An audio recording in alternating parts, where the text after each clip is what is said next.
It's a rat tail, that's correct. Maybe, no, it's not a macurrid. It's probably an ophidiid. See, there's a dorsal and anal fin, so a fin on the top and the bottom. And there's no like single triangle dorsal. So this is an ophidiid, or a cuskeel.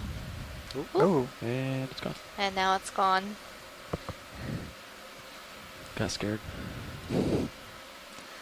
Such is science. Such is science.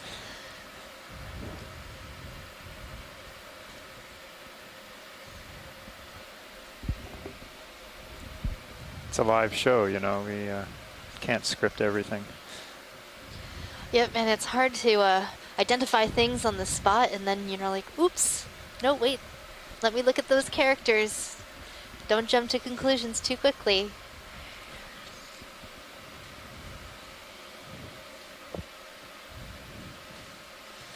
And I know our annotators back in the lab, Sarah Bingo and Virginia Moriwake, and along with Chris Kelly, they'll probably be listening to this later. And when I say, oh, I think it's a macurrid, they're going to be like, oh, Megan, you're wrong. But Sarah's a great annotator. She's been annotating with me. She's actually been annotating longer than me using the Okeanos data. And she needs to say hello right now. Hi, Megan. How are you? Hey, This is Sarah. Bingo at the ECC at UH. Hey there, Sarah. I didn't realize you'd be coming in today. Oh, yeah, it's Sunday. Yep, I'm working on Go ahead, Bridge. Mondays. Copy that. Thank you. Move complete. Well, I miss you guys in the lab. And as a gift to you guys, we're bringing you a rock, a big rock with a lot of stuff on it. So Les and Tina were talking about moving on with their lives and their time zones, so maybe they'll stick around. Got, right, on tether. Yeah. See what we've got here. Delta 5, pretty tight. I should start moving momentarily. So these corals are like bait to them, John and Megan. So if you just keep showing up these corals like this, there's no way Les is going to get off as long as you have corals here. Well, I mean, I'm expecting corals all the way to the top. That's my forecast. Sticking to it. Big rocks. I'm a coral Current forecaster. will whip around them nicely. Say it again? The current. But they must seem to like the Yeah. left sides of blow these around them. rocks, so wonder where they came from. Get rolling down the hill at some point. perhaps the current is usually coming out Well, of we're the west. Wait, well, which way are we the D2's facing? pointed nearly north North. right now, so that would have roughly been from the west. But we know we've been getting currents from the south, Oh. is what, in general, the deep currents. Yeah, and so if it's coming from the south, then all those coral fans facing towards us are getting most of that current. So that might be the pattern around here. Yeah. Natural current meters. I'm starting to move here. Copy that. So just a sponge. Any interest on this science? Oh yes, let's zoom on this sponge. I think it's new for us. All right.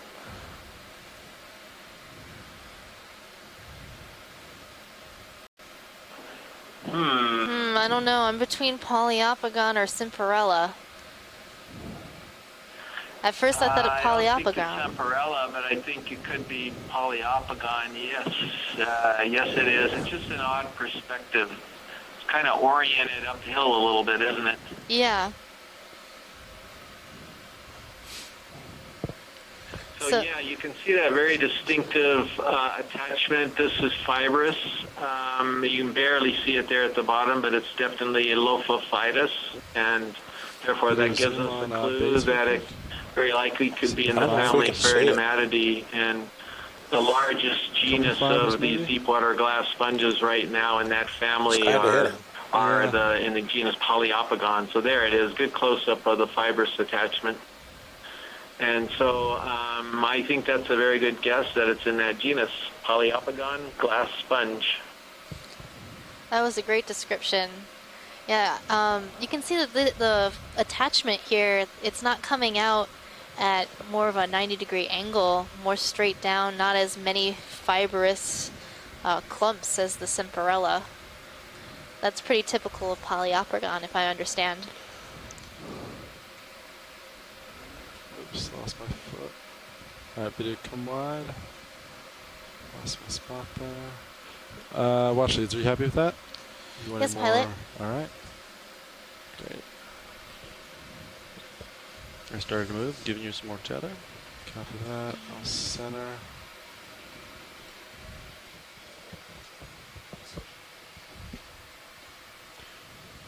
Sure. Yeah. Okay, wash leads, we're just going to do a quick swap. Alright, so we're going through a pilot change right now. So we'll be floating here for just a moment. I'll take in a nice view of, what would you call this geology here? Is it Rock. Oh, really? Go figure. No, this is your talus slope or scree, broken rocks of various forms and sizes.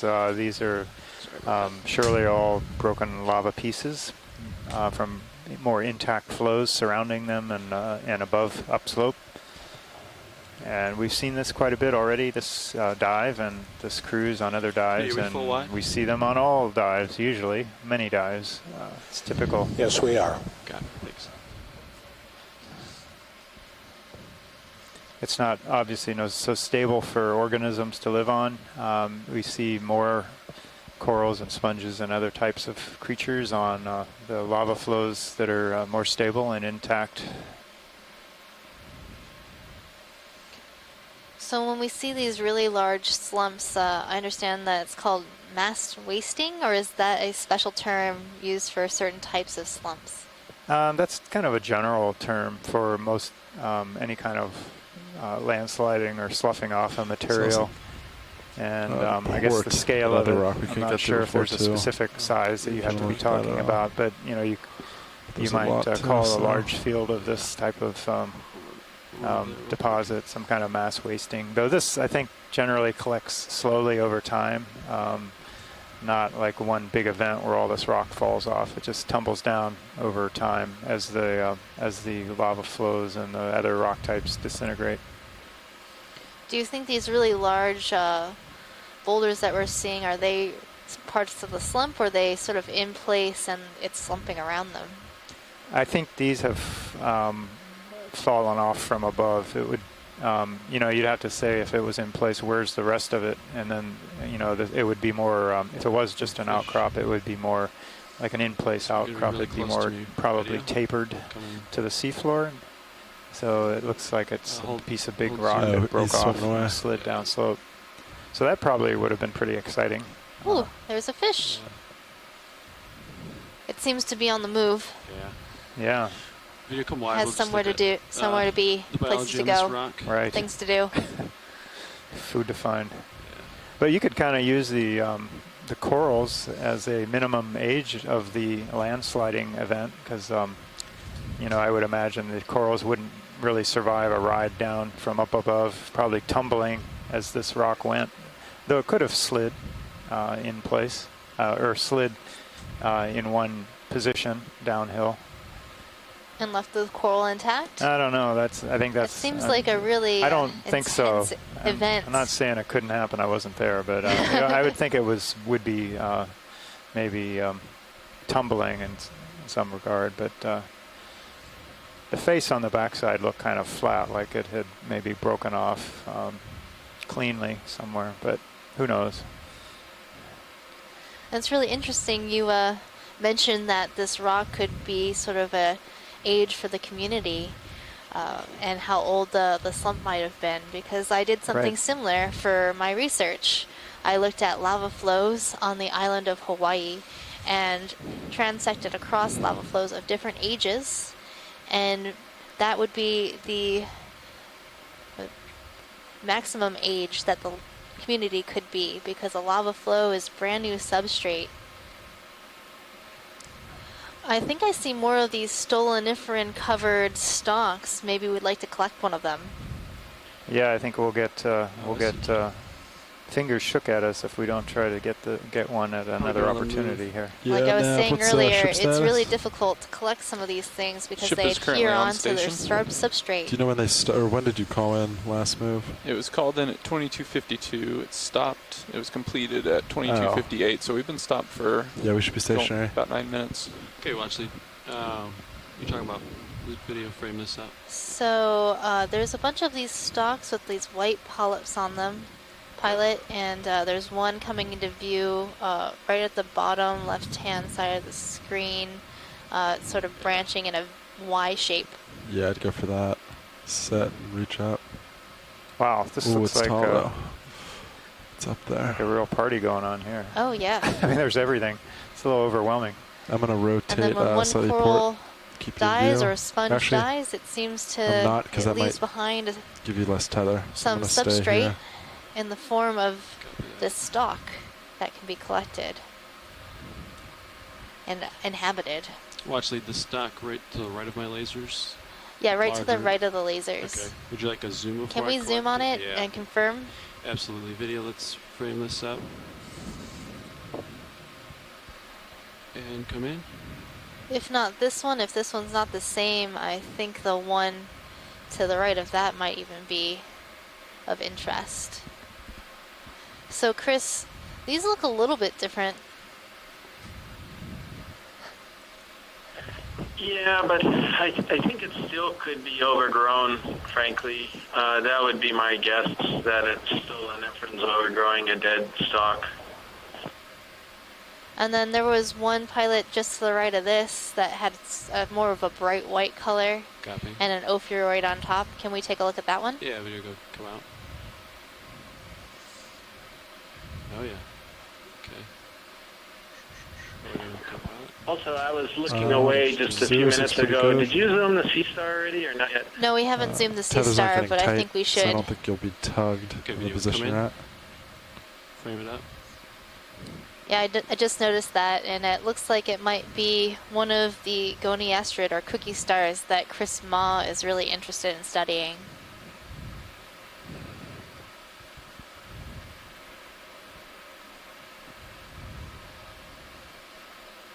Well, this looks to be like a smaller piece that might be easier to collect, and we would also get the brittle star with it.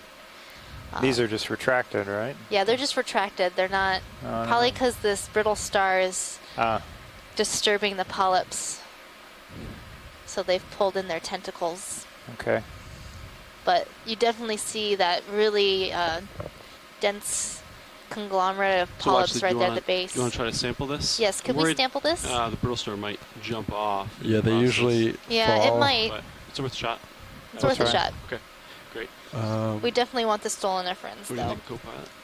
Yeah, I would just say grab it. Do you think it's within reach from this position? Or do you think it's too far? I think you have to rotate towards it. So rotate to port. I think if you Alright, kind we of come wide. center it, We're going to attempt to sample this. I think like that. Yeah, come wide. Give me a better. Feel free It's to high adjust. up there. That's the issue. Feel free to adjust mini Zeus. Yeah. So I think I'm that's. particularly interested in the brittle star, mainly because we don't really have a good way to I'm gonna identify stick, these mini yet. Zeus up. And I've You been okay with calling that? everything we see that's a brittle Just make star some just final brittle star. adjustments. It would be nice to have more Keep an eye on your tether cam as well. precise identification. Yeah, I went back up, but I think you're okay. But like the pilot was saying, this brittle star might jump off when we try to collect it. I'm betting he does. It looks like it's moving on. He's getting ready. It's like, oh, I see what Okay, you're doing cool. there. Sean, you want to press my joy lock button for me? Absolutely. Carefully. And it seems to be Been bailing waiting all from day this for that. stalk. Okay. Happy? So I guess that's I would say just, yeah. thought. We give it still a want reach. that one, though, no matter what, right? I think it's fine, because if you Well, I don't know if elbow this up, larger I think one's you're at going to this fit level. in the box. Right? True, yeah. So I think Maybe we'll hydraulics. stick with that. Yeah. What's that? Choose And then up, the one that we're looking to sample and then this can go. should be large enough to put some in ethanol, and then I we'll think probably port also want to outer? put No, some let's in open formalin for bio. to fix it. I think port outer might be Any open, people on and then shore have starboard is all opinions open. about how we Yeah, should port preserve a outer is sample open. like this after we've Copy. collected it? Please do chime in on the chat. So port outer or starboard. Okay. Yeah, hydraulics up. Yeah, hydraulics are up. Okay, we'll see if it's within reach here. Yep, that star knew we were going to collect it. You want me to follow you with the Decided to leave. What is this? Yeah. All right. It read our minds. I guess so.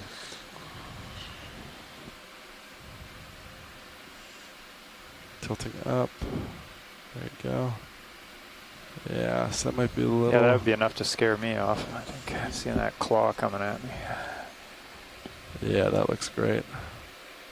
All right, so shoreside, we'll go quiet for a while I until would we leave get it this almost, collection in the box. Yeah, you know what you're doing. You can either come to the side or come from the bottom. Two options. The side, is that your limit for in? That is. Oh, that is? That looks pretty good to me. Yeah, you can even try to push it a little bit before you pinch.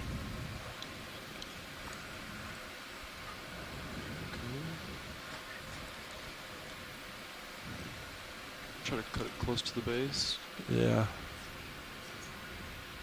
I think so. Yeah. You can almost touch it if you want to see. Yeah, that looks great. Very nice. Do you know what box you'd like? Doesn't matter. Alright. Let's just extend both of them. And extending drawer, and you can have your pick. Go starboard inner, probably. Starboard inner, copy. Yeah.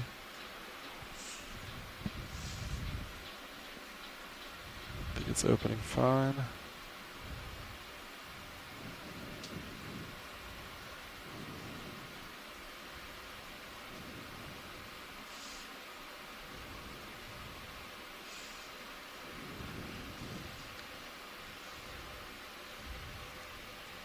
All right, rotating down.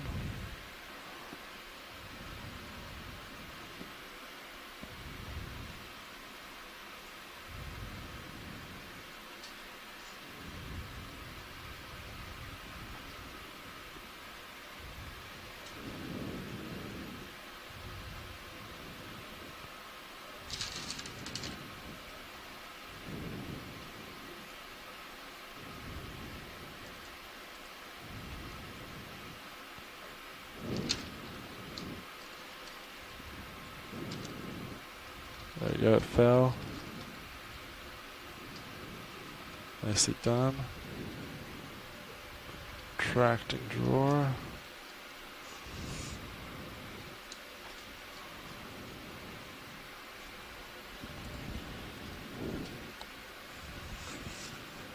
Tracting pins.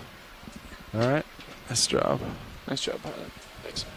Careful to your port side. It looks like you have some geology in that camera there. 10-4. Down. Is there anything else on this rock you wanted to get a closer look at? Yes, pilot. Can we look at that starfish on the rock? Lower left, probably. The one that careful is as to you- the left of the Do you want to bring your lasers, upper that swing arm in? orange.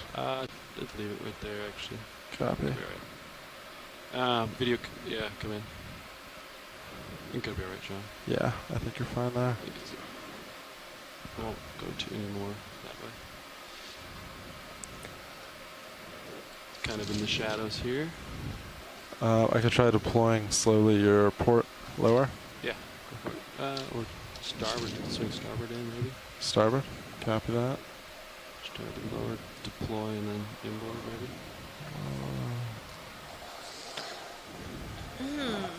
Well, I think it is a cookie star or goniastrid. Alright, I'll swing it inboard a little. I know Chris Ma would love it if we were to collect something like this, but given its location on this rock, it'd probably just fall right down or get damaged. But let's get some good imagery of it. How's that? Hopefully we'll see another A one. little bit better. Looks great, John. Yeah, well, we tried once to collect a starfish like this on a rock with the special scoop that they've designed for the ROV, and it was quite difficult.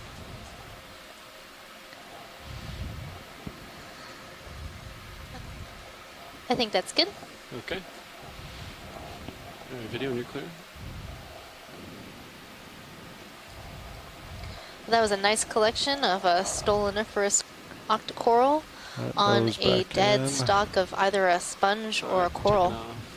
Going away from all I'll this. be able to tell what kind of dead stalk it was once we get in the lab later today. This is quite the dense community on this rock.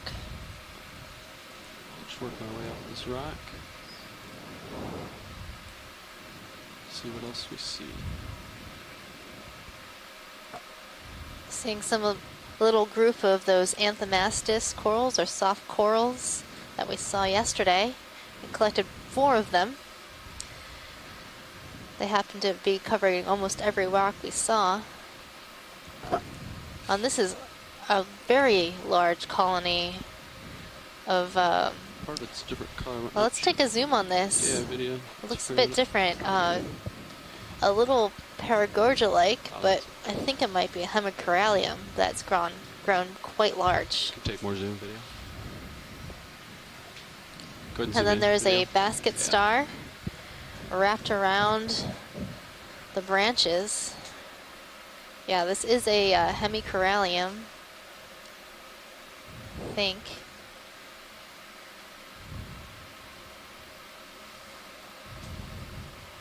Yeah, it looks like it to me, Megan.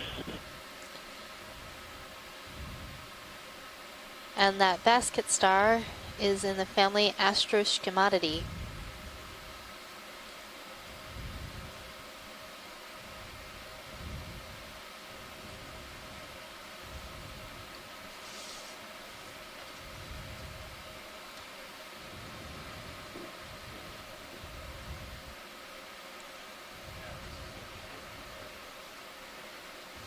This is quite a large colony. It's probably a couple hundred years old, based on the growth rates that we have for some of the hemicorallium that grow in Hawaii. Would you like a zoom of any other part of this species, or? I think we're good on this one. A nice full colony shot would be great, Yeah, though. absolutely.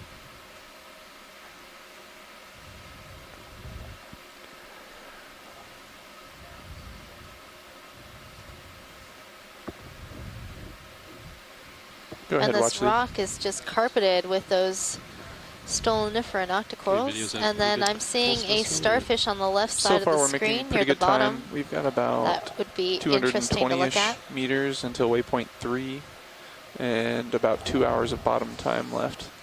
So I think we're on track, but we'll probably want to get moving here pretty shortly. We do have a No problem. star right over the top of this thing at the top of the rock. Copy that. All right, move on from this. Yeah, could we look at that starfish on the bottom left side of the screen, or do we need to move on? I can do a snap zoom. Oh, okay. Yeah, I just wanted to see what this was. Yeah, video, let's snap on this star. Yeah, just a nice snap.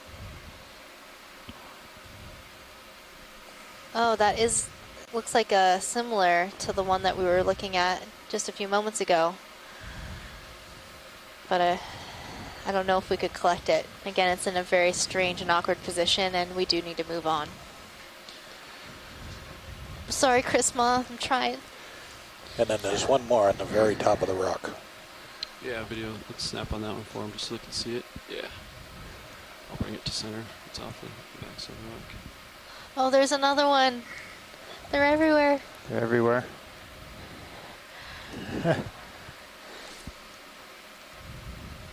Well, if it's important, it is in a better location than some of the other ones. Yeah, It's a different color. It would be really up to the pilots if they think that they could collect this relatively easily. I would not say it's easy. Because Yeah, it's, I mean, You could it's... give it a shot. it's not a great parking spot, I guess.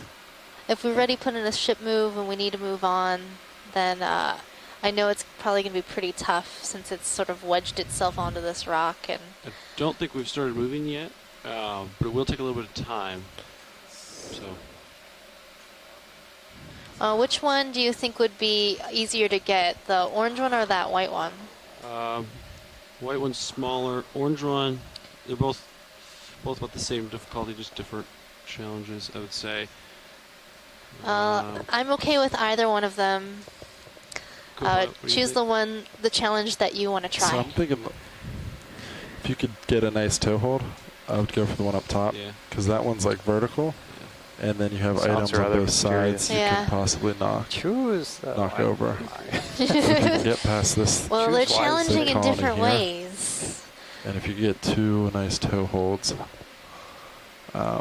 Yeah, that one is very tiny. So those lasers are 10 centimeters apart. So that's 4 inches. So I would say just that would probably be about the length of your finger. Go from there. Yeah, less than 2 inches across. Very small. And they will float away. They're just very light. I was hoping we'd find a nice large one to grab. Yeah, so if you could stabilize there, I think that'd be nice. That's possible. Probably will as soon as we spend half an hour trying to get this one. Yeah, I don't want to waste too much time. My goal is to get to the top. I just have a really good feeling about what's going to be at the top of this seamount. Trying to get in a position where we can open the drawer here. Yeah, so right there would probably work. I know. Trying to get stable. Yeah. Hello. Hi, Chris. Joy lock when I tell you. Yeah. Hello. I seen a strange time displacement between your quad screen and the main screen, so my comments might be a bit behind. You're currently looking at the edge of the rock, right? You can scoop or Yep, we have chosen to collect the whiter so I've scooped them and I've also grabbed them. Star, or we're going to give it a shot. It's kind of So you're even small. farther ahead than where I was. Yeah. Okay, well, good. So I've had success with both, but also kind of failures with both. That's So something we haven't seen before. it's going to come down to that's preference. not any of the ones that I've shown you before, I don't think. Yeah. I think that might actually be And then, a new family do you want that to we haven't go? seen before. That one might even be in the. So you have to go outer, either port or starboard. It might be similar to something So if it's scoop or yeah, port outer copy. a few years ago called Bazzi Perennia. Hydraulics are up. You're good to go. Coral on Anapitherium. The reason I say that is because the surface looks really soft, and it could be one of these new things, or it could be one of those new species that I collected Starboard wing on the last inboard. that thing that looks like an Antarctic starfish called Video, can we Clinopter. zoom on, So there's definitely star really real nice quick? things that How's you're that? seeing Hold here. that. Just want to see what And the I think topography around it looks like. I'm just now watching So the if it comes up video easy, a little on the quad screen of scrape will fall right whatever in. is about to happen for you. Come wide video. A white goniasterid, right?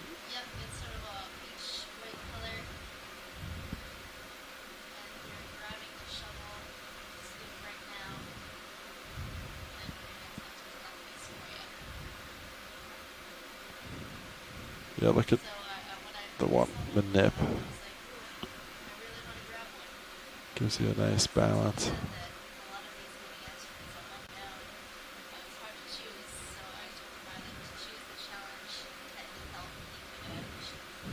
Force work.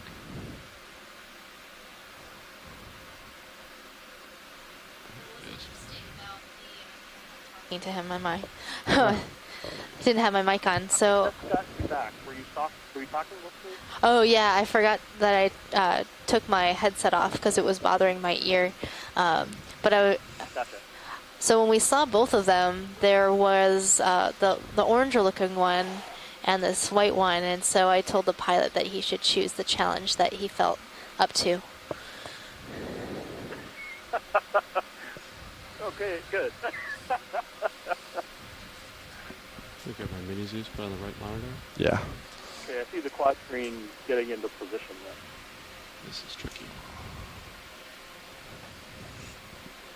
Yeah, the arm's right in the way. So you'll have a great view. Okay. So you're collecting the white one that's in the background behind the Trying to solve this equation here. behind the So what if you inboard Yes. down? That's the one. And possibly use mini the Zeus, kind of biggish one that or has the maybe long pilot cam too. Yeah, it's kind of small. Might be okay. It's maybe 2 inches across. Oh, I love working with that scale. Okay, good. Ooh, it looks good. This one might be what's it called, Bogas, but I'm not sure. This is a little guy. Pilot cam has a good view if you want it. Oh no. Yeah, bring that on the right monitor and zoom in. Copy that. So right monitor.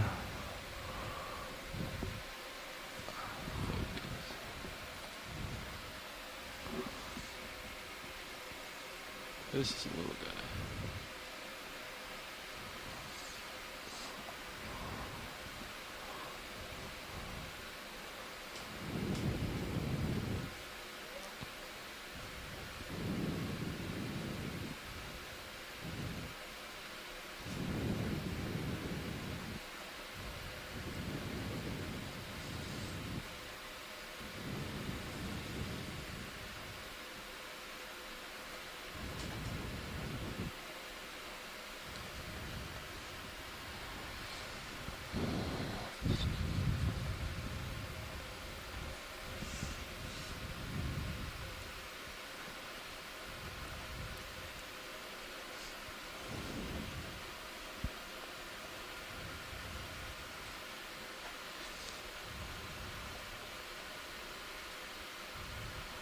Oh.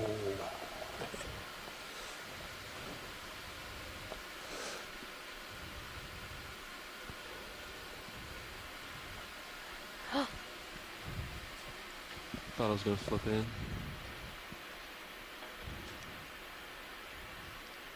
It's very close.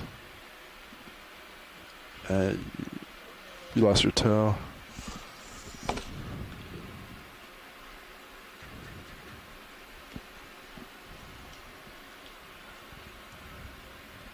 Too bad.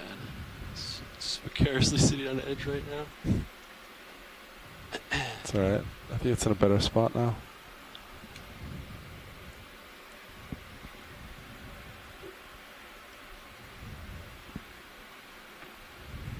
You want to bring my starboard Do wing you want outboard? starboard wing outboard? Yeah.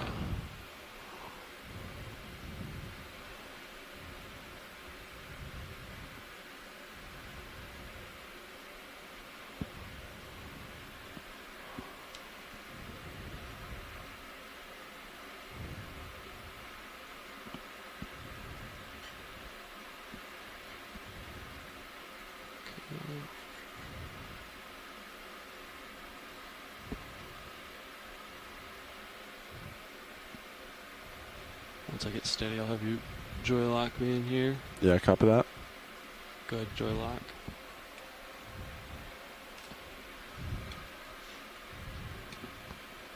See if that's a steady spot. Careful not to. You can bring that Titan to acquire subject. Do you want Titan or pilot cam? Or Pilot never mind. cam, Yeah, excuse yeah, me. sorry. It's the same thing. Okay, so we're gonna try to I think just a little tap and it's on more of a slope now, so hopefully it just falls in. Yeah. I want to keep the wrist down.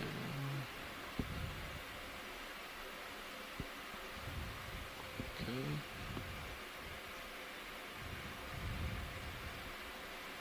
All right. It's hard to tell my Z. 'Cause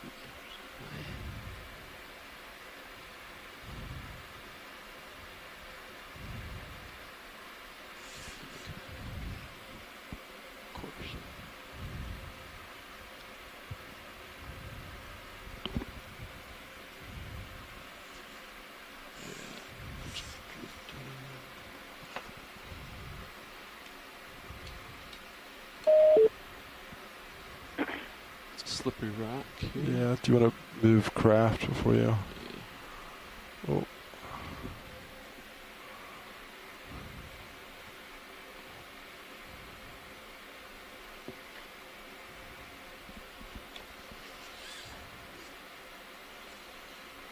Yeah, just get out of the way. There you go. Alright. So slippery rock here. Yeah, that's not ideal. Try. Closer. If I go right toe. Pilot, that orange one, Chris was thinking it might be a whole new family we've never seen before. Do you think you might be able to get that one? Yeah, I think that was larger too. We could Yeah, try that's to... what I was thinking. It might be easier. Okay. Video, we full wide? I think, yeah. Yes, you full wide. Do you want to put Mini Zeus up for maneuvering? So this one might...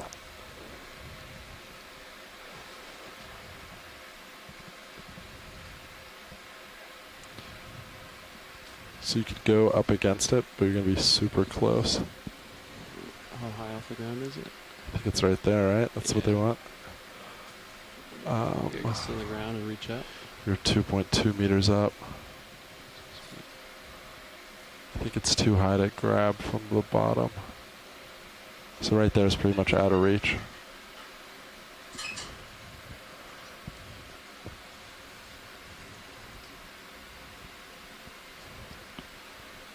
Okay, let's see, altitude. We're close. Hold on. We'll try.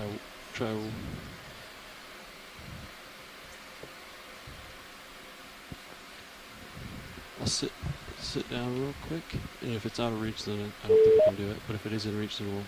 Yeah, copy. That'll be our deciding factor. Yeah. Sounds like a plan. Okay, you want to hit my. Let's stand by. You can get ready for it if you want. For a joy lock? Yeah, get ready. Alright. And hit it.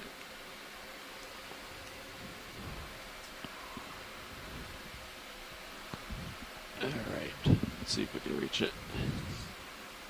It's pretty far out there. Are you, auto heading?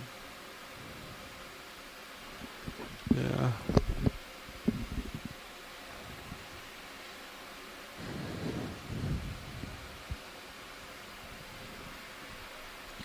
Center up on Mini Zeus.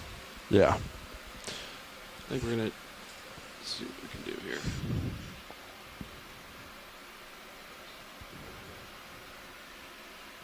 Okay.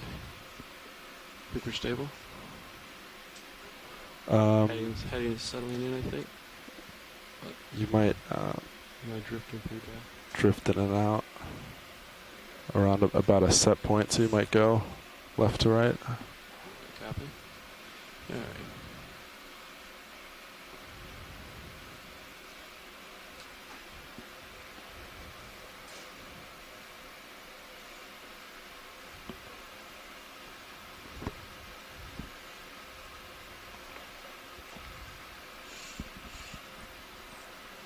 Okay, the other option is use the side of it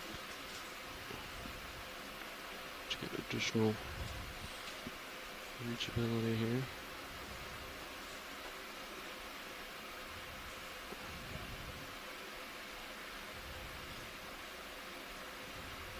I'm gonna zoom in on Mini Zeus, center it up.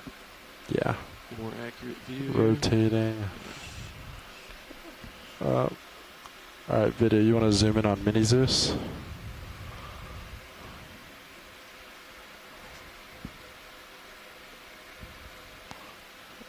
Alright, stopped.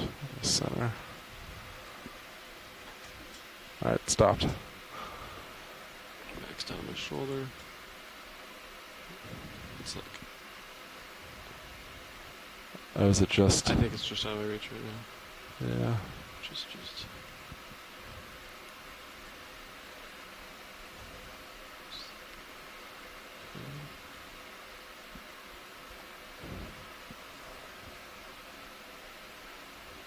just out of reach here. I'm going to try one more little trick here to get me closer.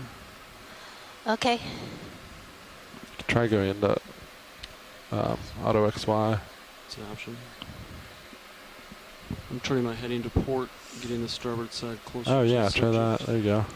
You want to track with minis, Zeus? Yeah. Just keep an eye on. Yeah, you know.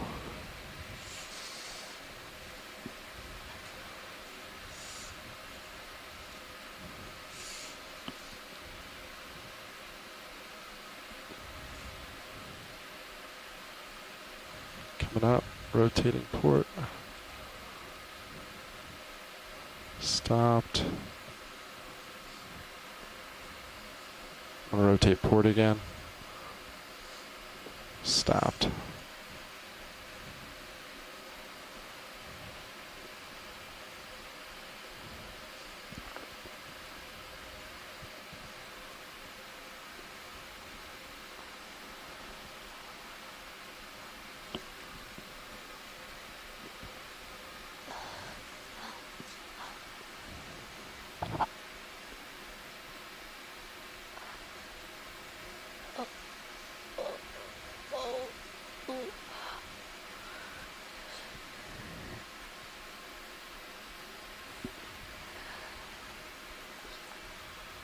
It's just right at the tip of my dustpan right now. It doesn't want to go in. I would just, well, if he's on the ground, you can get him. Zoom out. Oh, he's still there. Do you want me to recenter minis? Yeah. Coming down. I tried to catch it. It was falling here. I think I have it pinned between the rock right now, or it fell. No, I don't. It didn't fall. I think you semi have it. Trying to find you. Hold on. This is a tricky one. All right, there he is. Let's go. It was right at the edge of my dustpan. He's still. Oh wait, where'd it go? I think it's it fell on the ground, right? Yeah. He's right there. I don't think we're gonna be able to get this. Watch, Lee. It was so close. You guys did a great job. It's really intense. It's like right at the edge. I know, it was so close. To, like, get in, but it just would not pull into the dustpan. Well, that was a great attempt. You can't always win. All right. But do you want to wing I'm glad we gave it an effort. Copy that. Sorry we did not get that watch lead. Hopefully we'll see another. We can give it another try. Maybe it'll be an easier spot for us. Did it land in a way that you could It's still get definitely it a out good of the challenge. top? Good try, pilot. No, it's like down in the cracks and the rocks below us. Oh, okay. Yeah, well, maybe there'll be another one. We'll want to get moving here when you pilots get situated. Yeah. There's still, what, 2 weeks left of dive. For what it's worth, Yeah, really yeah, good. we still have plenty of time to grab something, but I was pretty excited about the fact that it might be a new family. And we almost had it. Oh, it was just so close. And it was so amazing the way the pilot moved out and almost like caught it right in the pan. Okay. That would have been just so impressive. Slow motion home run stealer. Yeah. I think I like pinned it between the wall. Like a ninja. I know you caught it like a ninja. Yes. Just didn't want to go into the bucket. Well, I think, who was the pilot? Yeah, we could go. Wait. Who's pilot right now? Levi. Levi. Yeah. Oh, it's Levi. Ah. Well, thank Levi for me. Christmas says thank you. Thank you. It's good. It's an excellent I know it's hard to identify them from the backs of their heads. I should know though. I can see the haircut.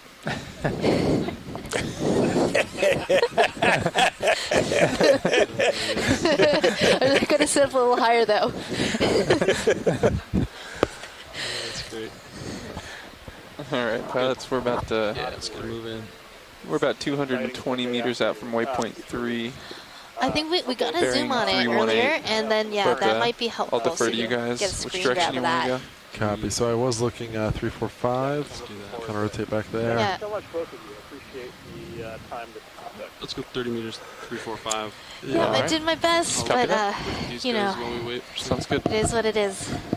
But we got some really good imagery of that starfish for you. Yeah. Splendid. Bridge. All right. RV nav. I'm looking forward to it. Have hopefully I'll Would like talk to put to in you a ship again move, today, please? but have a productive 30 meters, like bearing resting. 345. There's a Brasingid coming into At our view in just a 0.2 moment. knots, please. I could get a snap zoom on that. There was some discussion between Chris Kelly and I of whether we thought it was a Ferality or a Brasingidae. And that would be that orange starfish with lots of legs on the rock in front of us. All right, video frame up. Yeah. Brasingid. And zoom in partial. Well, So so the character that Chris was using is one that I can share with you. It's not hopefully too difficult to observe, but essentially there's what you're looking for are either flat plates on the arms as opposed to the sort of ribs that occur like annulations along the length of the arm. And if the arms are smooth, that they're just flat plates, that is a Fraella, something like Fraella. And then it's a proper Brasingid if it has rings on the arm. Something in the Brasingidae. Give a little bit. Usually you're not tight. Fraellids. There's a come down a couple meters too if you need it. Yeah, this looks okay. I'm seeing it in the quad screen. There's a weird, like I said, time. Okay, video when you're clear, I think. Yeah, I can't tell if it's plates or ribs. It looks more rib-like to me. Yeah, on the arms. On the arms? Yeah. Yeah, go ahead and zoom if you got it. Okay. I'll try Okay, we're zooming even further in, so we'll have some really good imagery of the plates versus ribs. Take on a sort of an intermediate appearance. But yeah, it's hard for me to see right now just because the screen. Yeah, just give it a moment, and hopefully you'll have some good imagery in just a few seconds.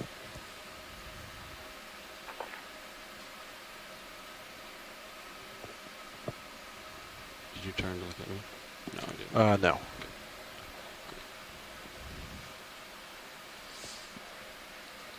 I think we'll have to maintain a pretty brisk pace. Use a little bit of time there. Yeah, if we don't see anything at the end of this. Yeah, I think we're good on this. Get another one in. Is that good, watch ladies? Is there any specific parts of this you wanted a closer look at, or? I think we've got what we need. Okay, great. Yeah, video. Yeah, we'll let Chris weigh in. Yeah, I'm gonna go with Fraella. Okay. There's a lot of variation in the plate pattern, and some of them almost have kind of a regular pattern. I'll take a look at the high-def image later, but I think you're probably safe calling it Yes, Fraella. I'm looking 345. Okay, cool. Thank you.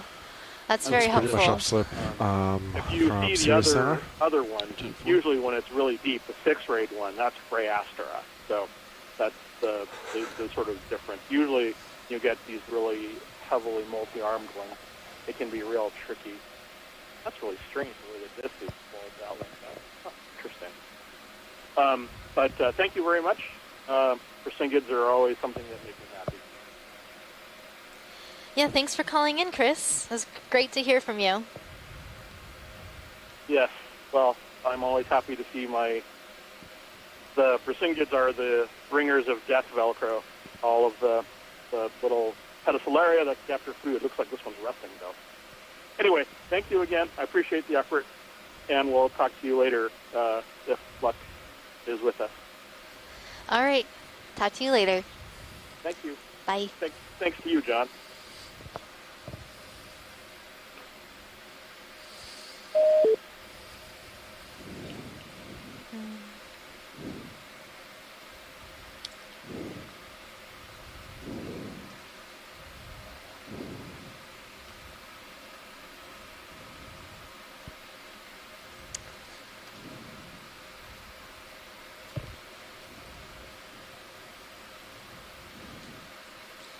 So right now we're seeing a really large Chrysler Gorgian coral right next to a large hemicorallium coral, or pink coral.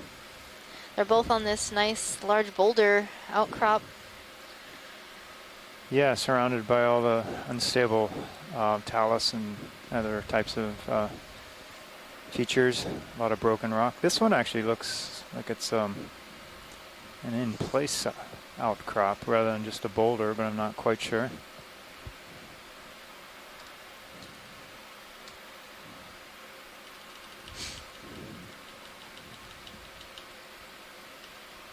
So I got some tether. Keep moving here. Oh. Yeah, I have you at 5-0 on my camera.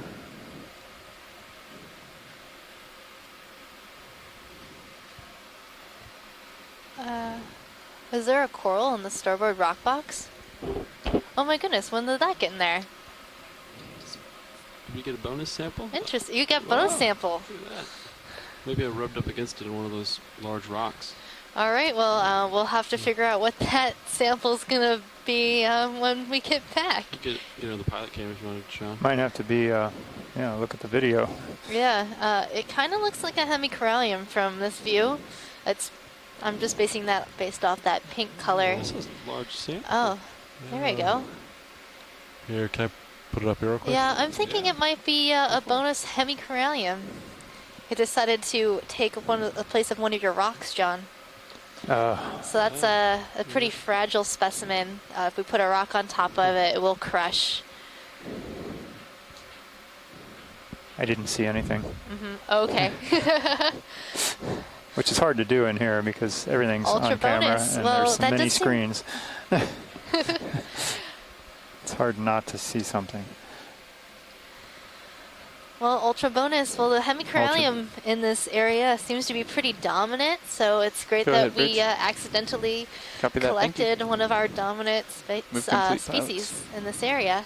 Nice now. And we didn't even have to take the time to look at it and Well, collect it. Well, trade-offs, you know. Trade-offs. We didn't get the goniastrid, but we did get a corallium.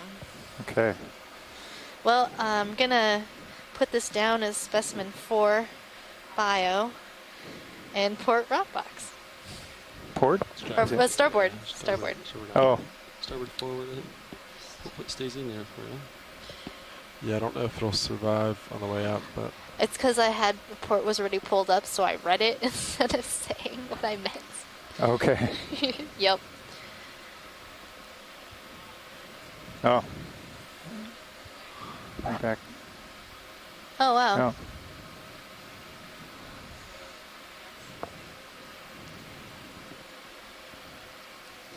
Oh. Hey, there you go. All right. That's pretty cool.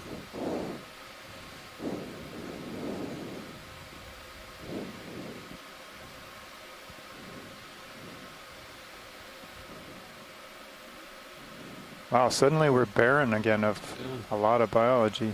See a large sponge coming up here. Coming across a talus slope with large what was last move put outcrops in? or boulders. start? Probably boulders Last mainly. move was Ooh, and a initiated giant at sponge coming up. 23:42, complete at 23:48. Giant That stalk is sponge. huge. So yeah, in a couple minutes. That's really, Then I can get another one going. That's another one of those Bolosomini species 1. that's just out of control. But that's definitely the largest one I've Like 2 seen. minutes. They'll give us like 10 minutes. It looks like a tree. 5 for Yeah. move, 5 for layback. It's usually pretty good. Sounds good. It's got a good spot. This is a giant yellow lollipop, the way we think of these things. So Fernando was here. He'd want you to. this is a beautiful, now you can call it Old Yellow for sure, Old Yeller. It's a beautiful, really, really old Bolosoma, and we call this Bolosoma species 2. So it's a stock-to-glass sponge. You probably mentioned that already, but anyway, look at the lasers and look at how big just the ball is on this thing.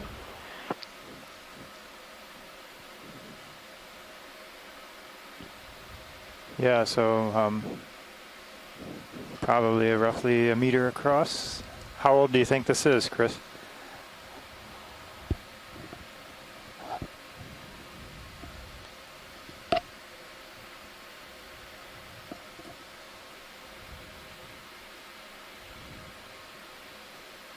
I'm gonna go with old. Really old? Pretty old. I'm gonna go with older than me. Maybe older than you. Maybe. I don't know. I'm not sure how fast these grow. I'm gonna go with probably. Probably older than you. Are they similar to the corals? Some of the corals in age? Yeah, a lot of growth? it depends on the sponges. I'm not Yeah, sure. just like the corals, I guess. Great. Some sponges So grow next very, move, very slowly, and others, depending on the after you're done with this, area, we can can grow a lot faster. Snap on jelly real quick, see if there's interest in this little guy. Oh, yeah. There we go. So we've got our mascots for later today. We will do a water column transects. And this looks to be like a hydromedusa. Oh. And let him go video. Come wide.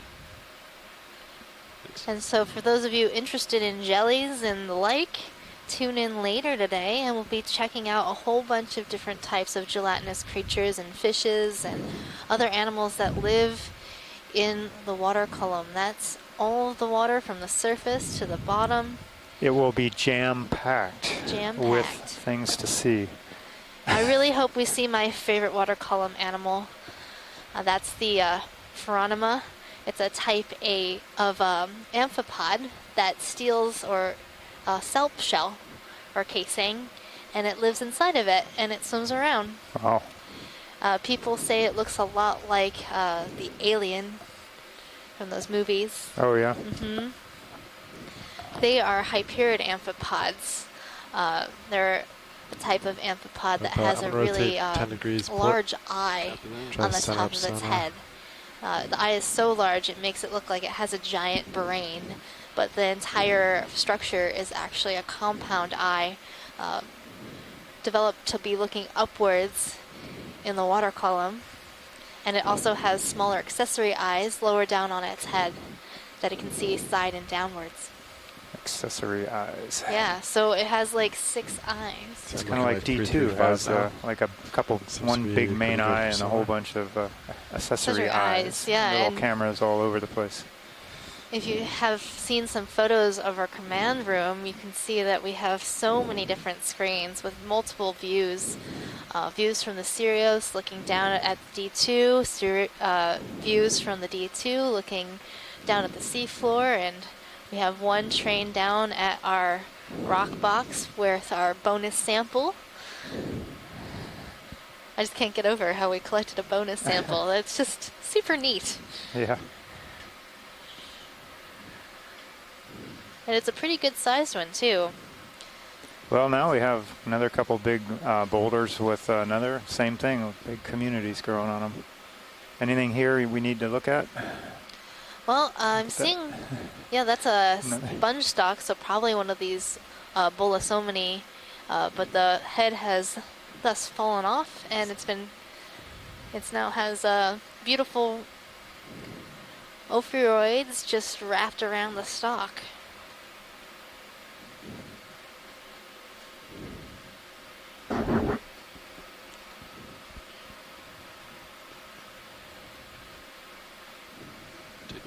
Left. Okay. Notice a couple colonies over here. Let's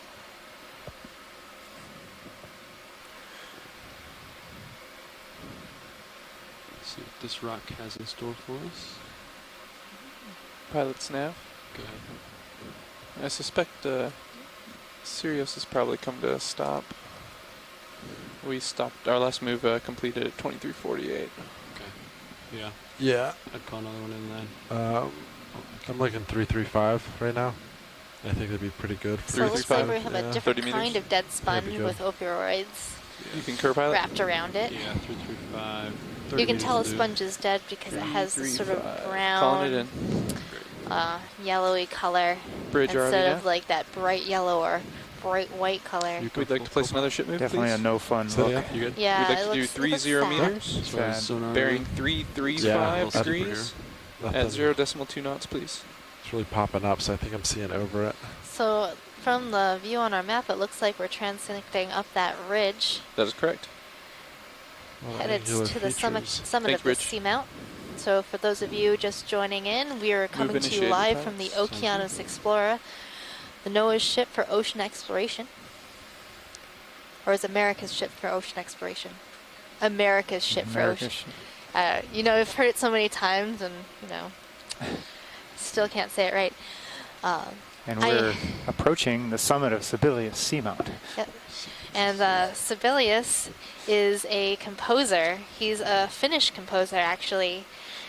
And he got a lot of his inspiration for his music in nature and from mythology. He even was inspired by some of the ocean organisms and the sea itself. So the backstory on that is we're in the musicians Seamount, named by Dr. William Menard at the Scripps Institution of Oceanography in 1959. It's just a group or a province of 25 or so seamounts in the just north of Hawaii, kind of a group together, and they were named that group as well as individually by some gentlemen at the U.S. Coast and Geodetic Survey, which is the precursor agency to NOAA back in the 60s and early 70s. Some initial mapping of the lower resolution of the systems at the of the time was done then, and some rock dredging some decades later by other scientists, but no dives that we're aware of by ROVs or manned submersibles, so or camera sleds even. So what you're seeing is being seen for the first time. So you're joining us live with maybe a slight delay and seeing the seafloor and these organisms that no one has seen before. That's really exciting. And so this is your biology lead, Megan Putz. And John Smith, your geology in residence. We're both from the University of Hawaii. We actually share an office suite, so it's pretty exciting to be able to work together on the ship. Yeah, different environment for sure.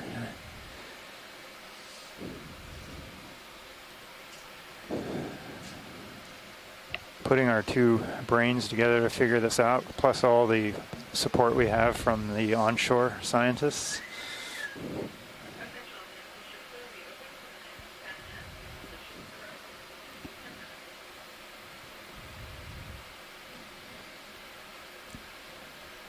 Got just a second while we wait for the ship to move. I thought I saw something over here. Maybe it's another one of these. Yeah, another one of these stars.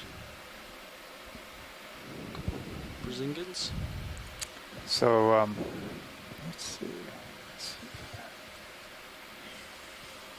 So what we've learned today about these orange starfish that are coming into view is that they are actually in the family Phragilidae and are probably in the genus Phreaster, You can frame this up. which are known from deeper depths. They look a lot like sea stars in the family Brissingidae, but the way to tell the difference between the two is that the Phragilids have flat plates along their arms, whereas the Brissingids have ribs or rings. And now these types of sea stars hold their legs up into the water column, and they have what are called pedicelaria along their legs that help them capture food. These pedicelaria are like little sticky hooks. Do you want to rotate slightly like starboard? Velcro, the Velcro of the deep. It might pull you actually if I do that. Wow, could you use them to attach your pictures to the wall? Probably. Might be why you're having. It might be. I bet if you stuck one onto the wall, you could have it hold picture frames for you. Could be. We could use them as cup holders on the ship so that our coffee cups don't slide off when the ship moves. That's a good idea. Yeah. That would be the coolest cup holder. Let's design something like that. Don't tell anybody. It's too late.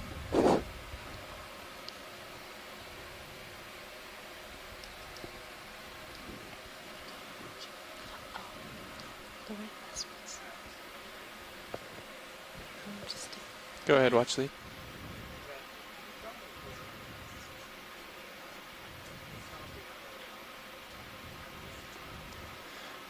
Last time I checked in with the pilots, they said it was pretty benign. Yeah, I don't feel any current.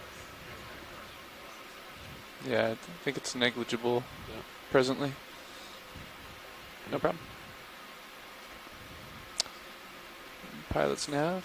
Go ahead. Looks like we're coming to the end of that ship move, and you should also be feeling the last one here shortly. Great. Yeah, I think I'm starting to see some terrain pass me by. Copy that. So I think we're moving.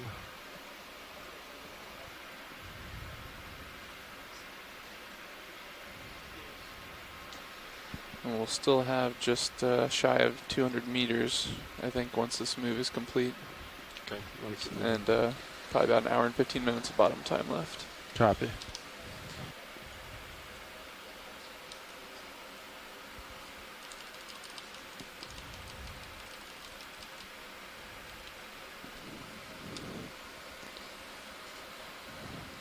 So right now we're at a depth of 2,464 meters, and the current today has been coming out of the south headed north. And we've seen that we've had denser communities on the western faces of these rock formations, indicating that, and those coral fans tend to be oriented in that direction. And that suggests that perhaps the current is usually coming from north to south or south to north on a regular basis. Yeah, I was just checking with our navigator, and they were saying that today, while we've been going on our dive, that the currents have been pretty negligible. But that, you know, this changes with the dominant tides and the kind of the internal waves that are sweep through the ocean. So that would probably, since these are all lined up, that would over time indicate that they are lined up in the dominant direction of the current.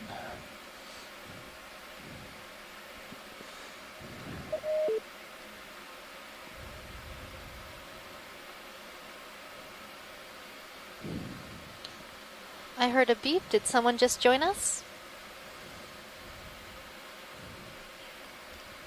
We're getting up to look on the left side of this. Maybe. Can do a quick peek from here. Yeah. Oh yeah, Quick peek. I can come down a little bit, but you might not have full rain over there. 10-4.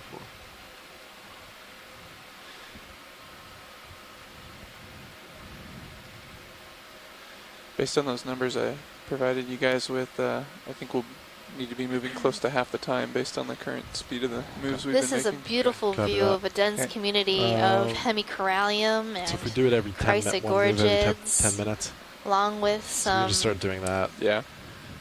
That's probably I don't see any sponges in view, but there are a bunch of crinoids perched on top of most of these corals. I will do my best. There are some black corals. I see a Bathypathes.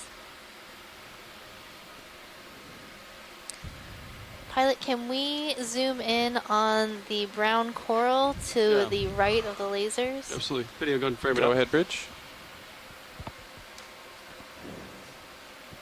Yeah, go ahead and zoom in video on this brown one.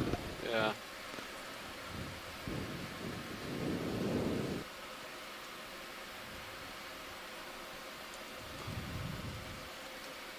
Copy that.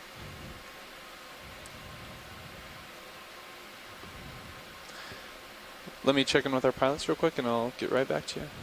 So this looks like Trissopathes. Let me make a heading change. I think go ahead. Is that okay with you guys? The type of black coral. Confirm center of rotation is A-frame. And that's because the skeleton is actually black. Even Just though the confirm tissue here center appears to rotation is be a A-frame? peach or a brown color. Oh, it looks like I can see some Copy black that. on that one. Please go ahead and one make your heading branch. change as necessary. Skeleton shining through. Thank you.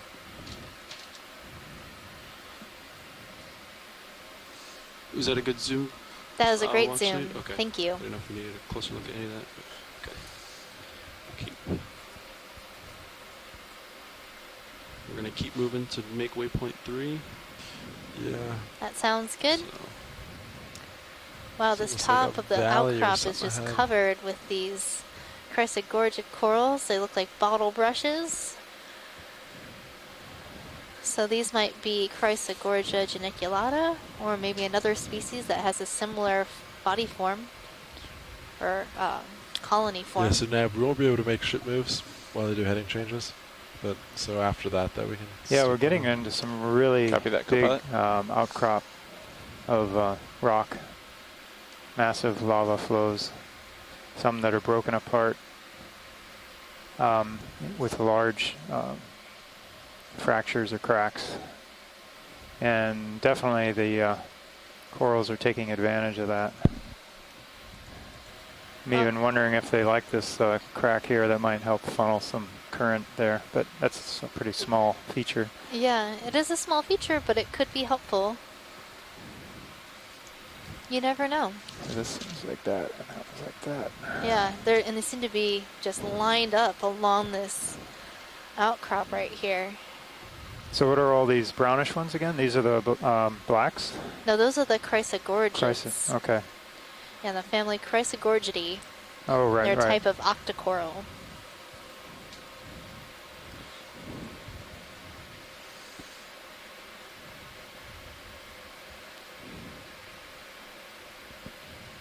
Wow, it's like a garden.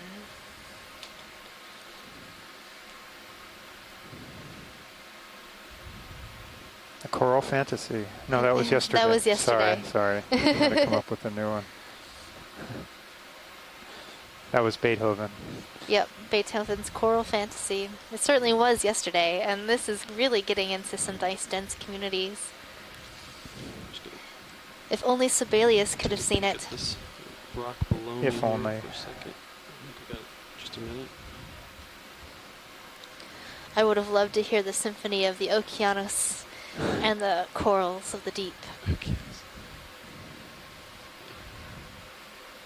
We'll have to have a new composer. Yeah. Try to compose something.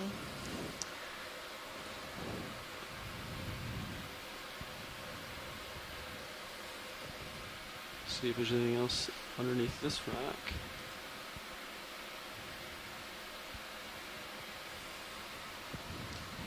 Oh, another jelly. So all these jellies are really getting me excited about the water column transects later. Yeah, I saw that we already have some of the midwater people on the line on the chat, I think, logging things for us. That's very helpful. Okay, we're gonna say goodbye Especially to these since rocks. my chat doesn't seem to be working right now, so don't feel bad if it seems like I'm ignoring you. I'm trying to reload my chat. Yeah, I had some problems with that earlier.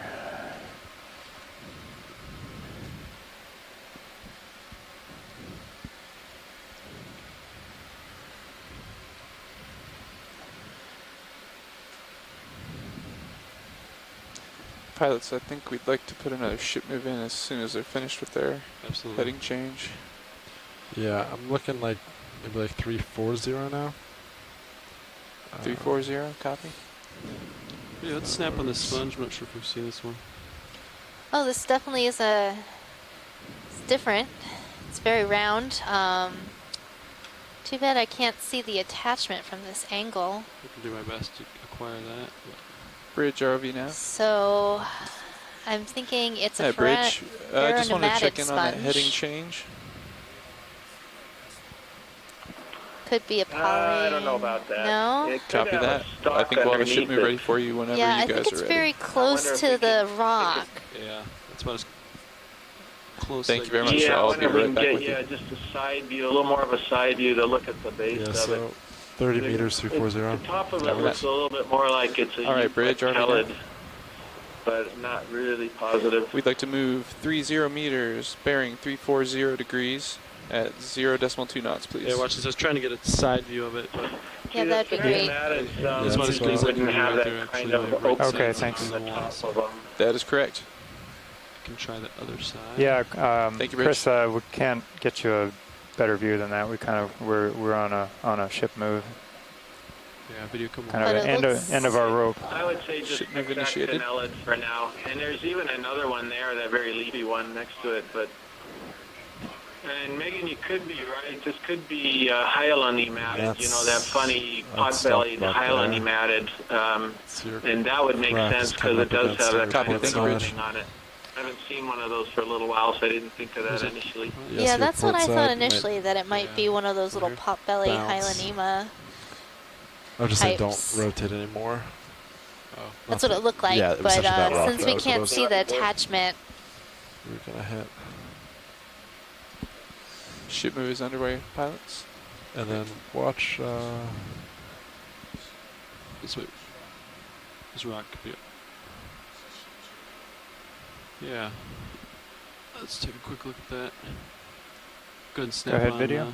rock real quick. and maybe it slid down. Looks like a possible maybe old attachments that are. Yeah, I think it might be old attachments, or it looks more biological in nature. What do you think? Yeah, I would agree. It looks like it's I would say, not knowing more, that it's attachments from biology. Okay, video when you're clear. Yeah, co-pilot, this rock might be overhung. Nice rock, though. Approach it carefully. Yeah, might have Nice, a slight overhang. lava blob. A lava blob. Yeah, that's very technical. That's a technical term. Lava blob. Blob-o-lava is the official term. This side of the rock, probably. Come up here. Back away from the rock. You know what my favorite geology good term now. is? Yeah, you're good. I don't know if I want to ask this. Might be something that It's interest rate up ooze. there too. Ooze, yeah. Ooze. Acquiring now. Oh Yeah, my that's a goodness, good look word. at that giant anemone. Oh, whoa, whoa, look at that. Now that's a chef hat. Fancy chef hat. Oh, what's the little things that they a- put on the tops of like the rack of lamb? Oh, yeah, yeah. Those little feet.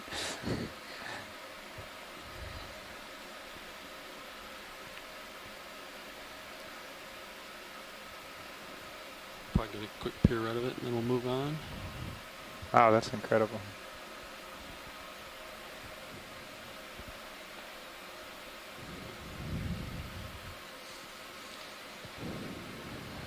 So we used to call this Exosylactus, but we're now pulling back and calling it Actinostolidae, quote-unquote, bulb. Bulb. Yeah, because of all those like little bulbs at the end of the tentacles.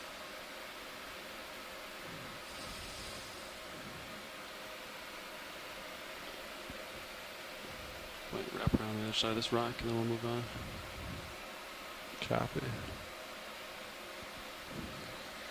And I think we've seen this type before, as an anemone. It's really interesting. But we don't have a better identification than that. Did you need a closer look at it, or not? Actually, I think we're okay. We've got some good images of Yeah. that type before. a There's big not one. that much information, and having the wide view, we'll be able to count okay.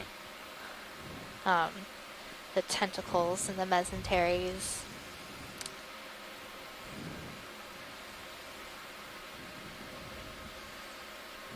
I'm just really enjoying this, pirouette around this rock formation.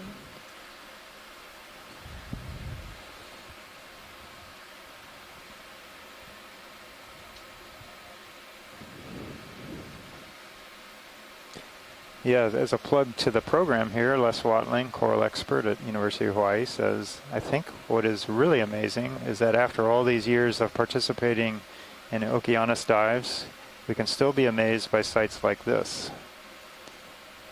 So Les has been involved in even years before the 3 years of Capstone, and probably I think in the Atlantic as well as other parts of the world's oceans. So I believe that's saying a lot. Ooh, star. Probably get a look at this. Oh, there's this.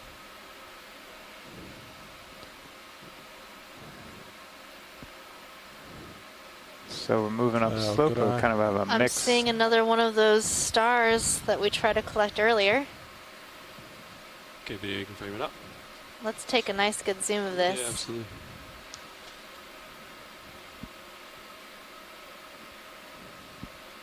It's sort of in a weird place. I think he's posing for us. Yeah. Wow, the patterning on the arms is really interesting.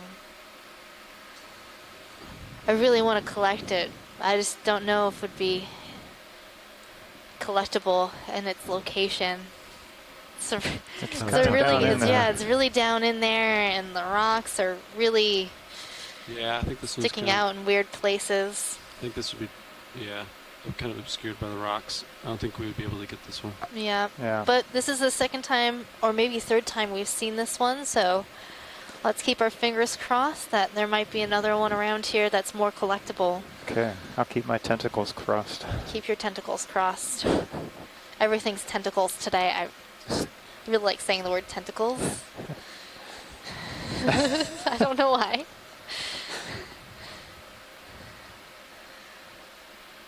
But that's a beautiful star.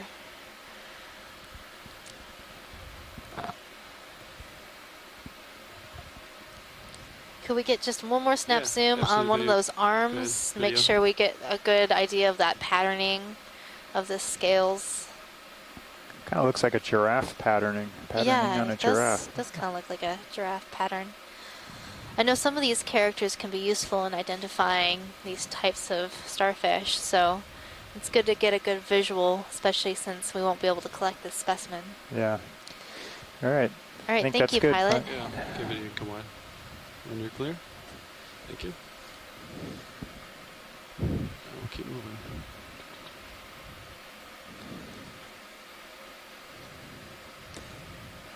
So as I was starting to say, we have a lot of interesting landforms here, a lot of intact lava flows with a lot of relief, did and that ship then with some go big through? Can't remember. boulders, Yeah, massive they've chunks moved. It looks like they're near that the end have of it. fallen okay. away, We and haven't a heard lot back of from them smaller yet. of this Yeah, copy. talus We may broken wanna rock in initiate between another move sediment here shortly. in Yeah. the pockets in between those rocks, and a There whole they are. jumble of things here, Nice. Go as ahead, you'd kind of Bridge. expect along Copy. Thank you very much. the base or moving up It a is complete, steep pilot. slope Nice. of a feature that has in the past had a lot of activity volcanically and probably seismically. Just take a peek to the right.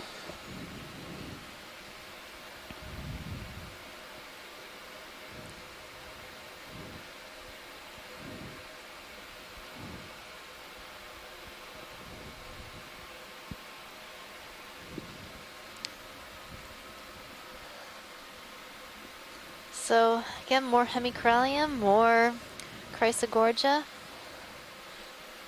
some Gorja.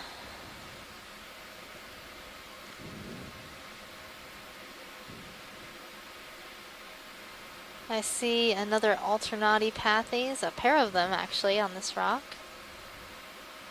Alternatipathes are a type of black coral. Hemicralium is a pink coral, and it's a precious coral. Oh, there's a very interesting sponge. That is, I think it's one of those Bolosomini. Yep. But it's got a very long stalk. Sort of hanging out there on the side, like Yeah. reaching It's out like a crater coming up to into the left. water. Or no, never mind. I think it's just Could be a wall. yeah, opposite. What I said. They seem to be pretty prolific here, these Yeah, let's frame this up Bolosomini. real quick. Yeah, I've seen quite a few, enough that I can start to remember how to say their name. Zoom in video. See this little guy is. Oh, and there's a So this is kind of probably sort of an example of how the terrain and where you settle on could potentially result in some less than usual. Well, let's put it this way. If you look at the difference between that real giant Bolosoma that we saw earlier, it had a much shorter stalk. It was out there in the clear and wide open, and perhaps I it can didn't see need to over make it, a so longer it's not, stalk, whereas this guy kind of in a threatening crevasse. Perhaps it's possible that the way it was trying to get enough food to eat, it required a little bit of a longer stalk. It's the same species, but you're seeing this morphological plasticity, if you will, so that this is a better shape at this location than that big squat one was, or something like that.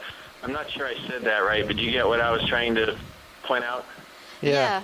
You got the idea. He's a shapeshifter. Yep, it's like if you have a plant, I'm sure a lot of people have done this experiment in their biology classes in like high school, There's a lot on it. where if you take a Some on plant top, too. and you turn it on its side, it will start to grow upwards toward the sun. Well, in this case, we're not looking for the sun. Co-pilot The sun Nav? is not food, but the Yeah. currents Still bring feeling food. movement So on Sirius? in this case, the sponge started Tough to say. I growing think I'm coming to a stop. in a Has it spot, been about but 10 minutes? the current Yeah. was coming It's from been a about different 10. I'd say side, go so it ahead, had put to another grow one in. outwards in Okay, order to same reach bearing? into that current and capture more food. Yes. 340. 340 still works pretty Cuff. good. Bridge, ROV nav. And then on the stalk of that sponge, we saw We'd a like to do another benthic shipment, T-Nut please. 4 30 meters. called Taj Bearing Fiala. 340 degrees. Or At 0.2 Jalfiala. knots, please. It's like the TJ always messes me up when I try to say it out loud. I'm not quite ready Yeah, to this- try that one. yeah, I'm not qualified. The spelling is quite interesting. It's TJALFIELLA. Now you guys write that down and see if you can pronounce that. I'll stick with Papa Hanao Mokuake. That one took me a long time. I had to there's on the website, there's a button you can push and it'll say it. Yeah. I had to push that button so many times. Practice Move saying has it. been initiated, pilots. Of course, Chris, you helped a lot out on the Okeanos mission in the monument. Oh, every day it was, let's practice pronouncing Papa Hanao Mokuakea. Yeah, you got to break it down into 4 parts, and then you actually have a chance of getting it, Papa, Hanao, Mokua, Kea. If you sort of break it into those 4 bits, then it's a little easier to remember, I think, for anyone who's listening. And so, speaking of the Papa Hanao Mokuakea Marine National Monument, that is located very close to us here in the musician seamounts. So those Northwest Hawaiian Islands, which are protected within the Papa Hanao Mokuakea Marine National Monument, is located to the west of the musician seamounts. And that's why we're here. We're sort of looking at these musician seamounts, seeing if there's any similarities between the communities that we've observed a couple years ago in the monument versus over here in the musician seamounts. Right. So I think it's probably musician seamounts is the closest, or the closest, a seamount group that is outside of the U.S. waters, but closest to the U.S. territories, the northwestern Hawaiian Islands and the main Hawaiian Islands, of course, properly part of the U.S. There's some other older seamounts to the south, but those are also included within the EEZ, or the 200-mile limit, the exclusive economic zone of the U.S. So this is our chance to kind of get one group that's very close by, but just outside in the high seas. And the ocean knows no boundaries. So within the ocean, there might be connectivity between these different seamount chains and island chains that are not exclusively related to which boundaries humans have drawn. That's right. The larvae don't have passports that need to be checked. So. Which is quite fortunate. That's right. That would be quite the job, trying to check those passports for every larvae that passes by. Yep. This is the most lemon yellow sponge I have seen. Makes me want one of those Italian ices down in the ice cream freezer. Ooh. Doesn't that sound delicious?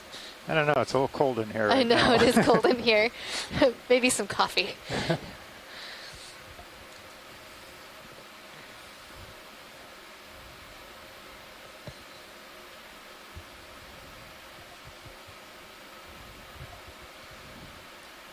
So, Megan, I don't actually see, the water's so clear here, I don't really see what I'd call tons of food floating by. So what are these corals and sponges actually going for? Are these little pieces of things we see in the water column? Or yeah, it's like these little, sort of specks of dust that are passing by. They're not actually dust, but that's what it looks like, and that's what we call marine snow. That's productivity that is made at the surface and that has fallen down to these depths.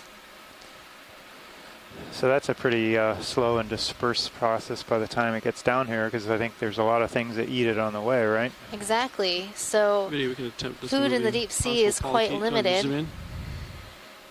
And that's why scientists used to believe that there wouldn't be that much life down here. But boy, were we wrong. Take it if I you got guess it. so. Yeah. It's kind of obscure. Well, part of the, yeah. we It's out of my shouldn't pin lane. it all on You can the go previous scientists, because they didn't have all these tools like we'd have now. We have, you know, ships that can go out and vehicles, advanced vehicles like this that we can use to go down and look. I mean, in the old days, they had nothing like this except maybe throwing dredges over the side and scraping up things of opportunity off the bottom. You know, technology has allowed us to do what we're doing now. Go ahead, Bridge. Copy that. Thank you. Ship move complete, pilots. Thanks, Nav.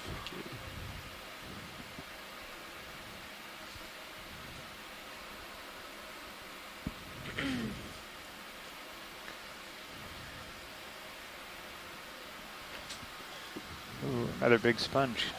Yeah, some very large ones around here.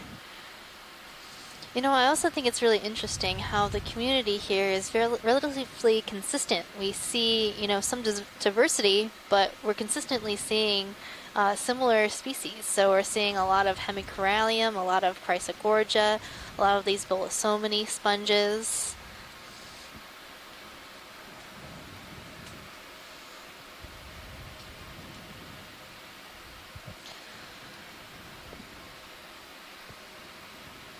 So right now we're at a depth of 2,434 meters.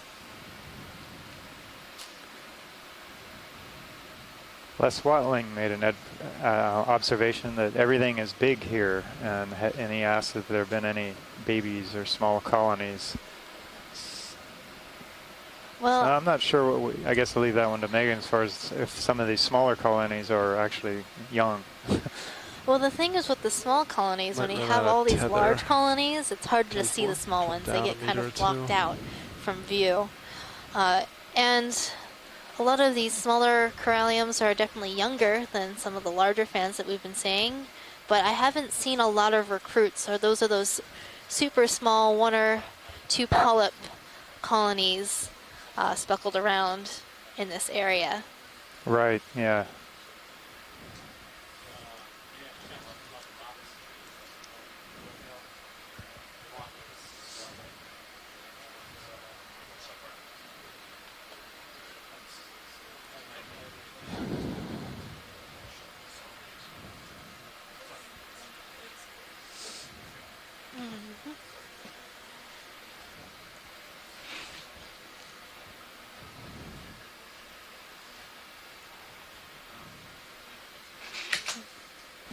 Sean?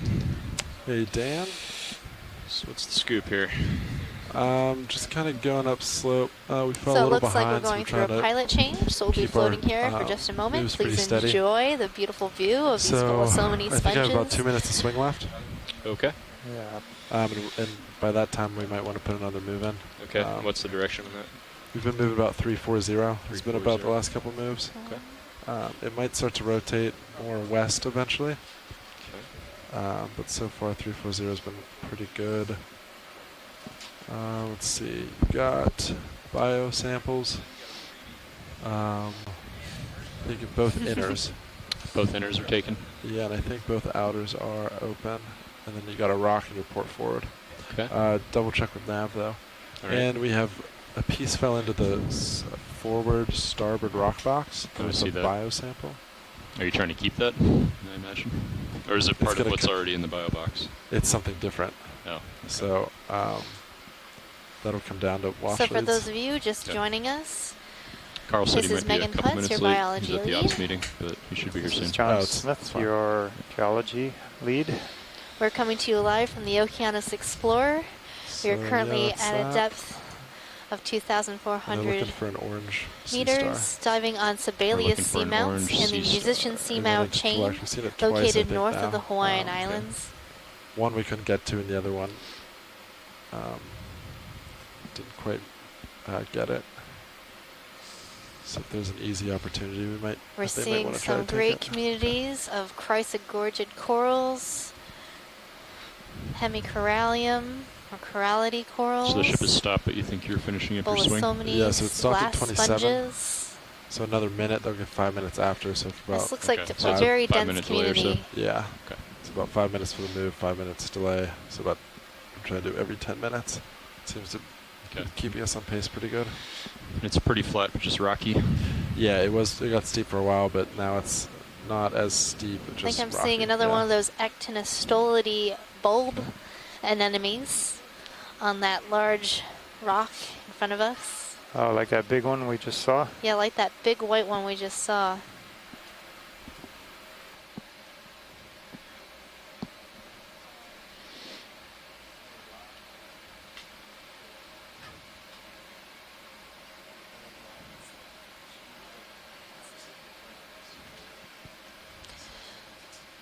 So high density communities, when we say that, we're talking about how many corals and sponges we're seeing on the rock facies here.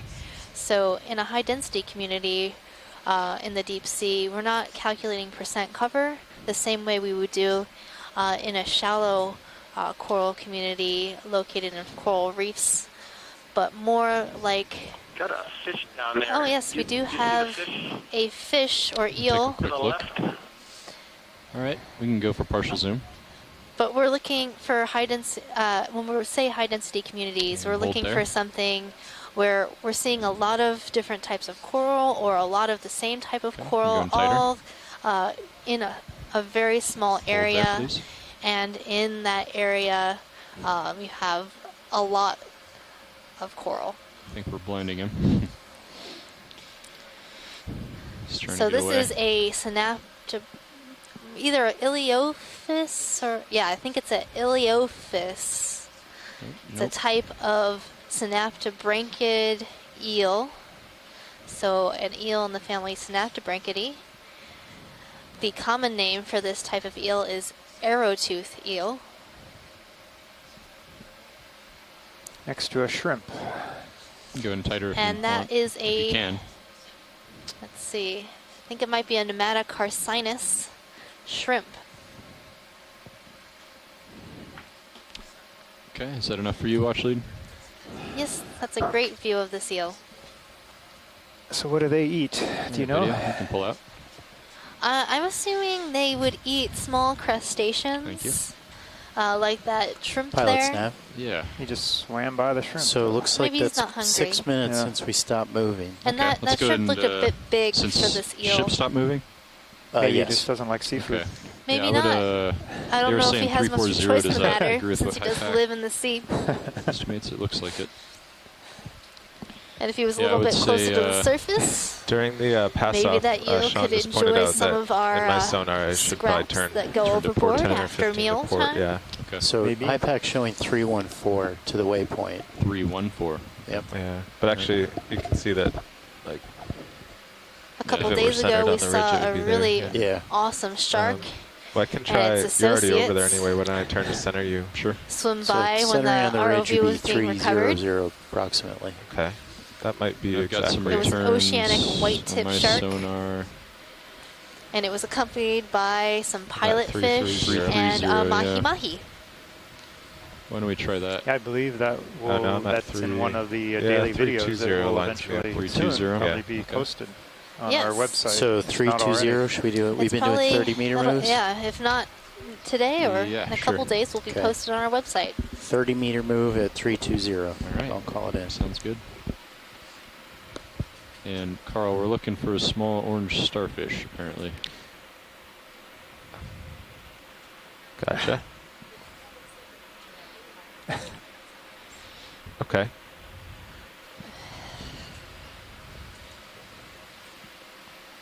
Bridge, Nav. And they're estimating about a 4 or 5 minute delay. Bridge, can I get a 30 meter move? Bearing 320. Speed decimal 2.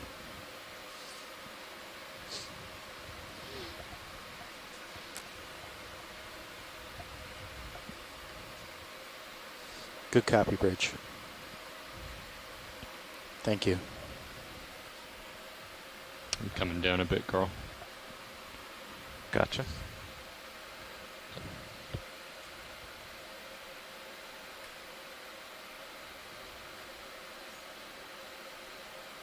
How big was this starfish, Caitlin? The starfish was Bridge, about nav. 10 centimeters. Okay.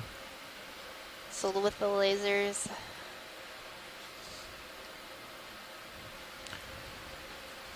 Yeah, that was all just the letting ones you that know. we see right now Thank you. are Bye. brittle stars.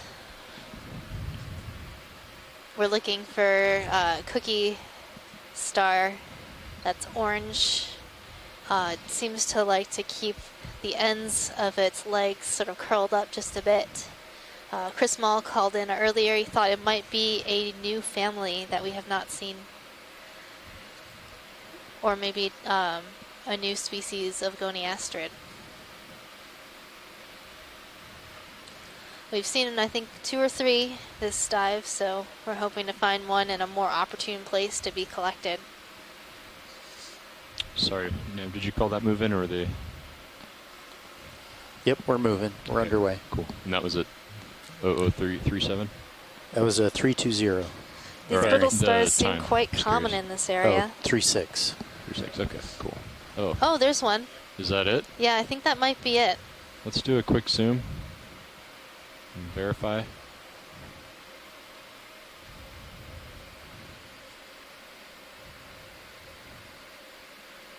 It looks similar, but not the same. So that's not. Is this not the one. collectible?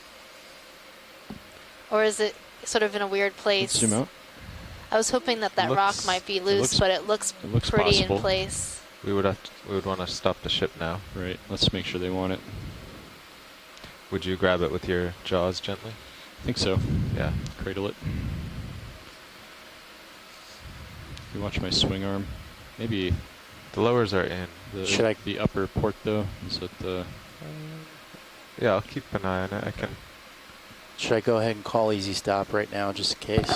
Yeah, sure. We're gonna do this. Let's do a quick zoom. Bridge, nav. Let's confirm they want it. Bridge, can I get an easy stop, please? Thank you. Well, if you think this could be a relatively easy collection for you, I say go ahead. Yeah, we can give it a shot. Okay, let's come out, Caitlin. The ship is stopping. So is this one of the ones that he identified as being a potential new species, Megan? Or I don't know which one this is, do you know? Or is it just the sea Pilot, star so the and you ship want to moved grab a 15 sea star? meters. That's this might be a potential new species, and then the orange one we were seeing before might be a new family. Thank you. Should put me out just overhead. But this one looks sort of like in between the two that we've seen so far. It's doing the same thing with its arms that the orange one was doing, but I'm not seeing the same scale pattern along the arms.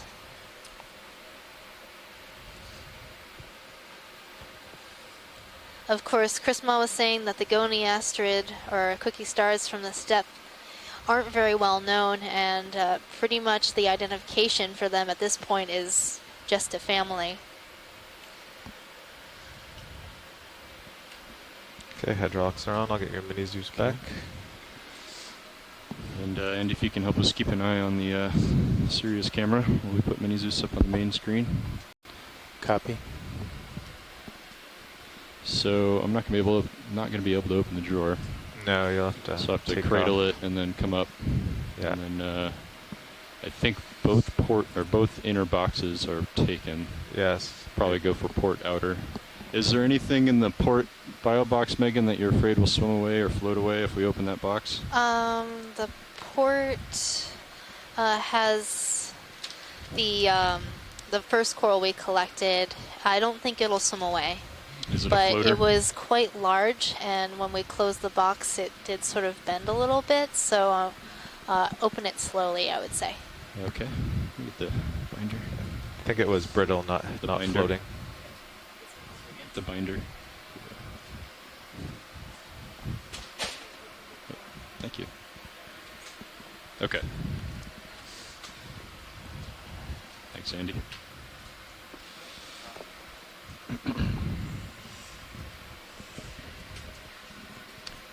Okay, so you got the port bio box ready. Force feedback on.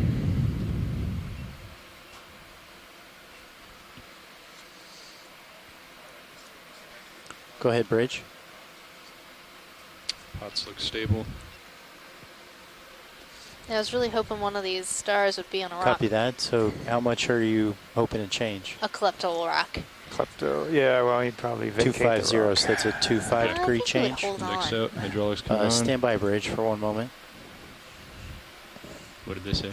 They want to swing 25 degrees. About the A-frame? Yeah. That's fine. Bridge now. You can go ahead with that rotation. Please verify that you're swinging around the A-frame. That's a little guy. Copy. Thank you. Okay.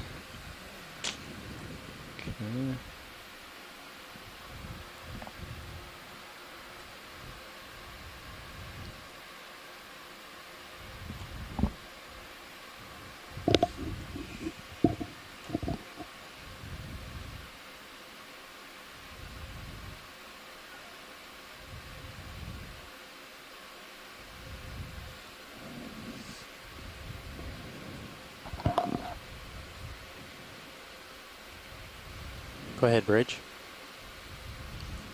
Copy that.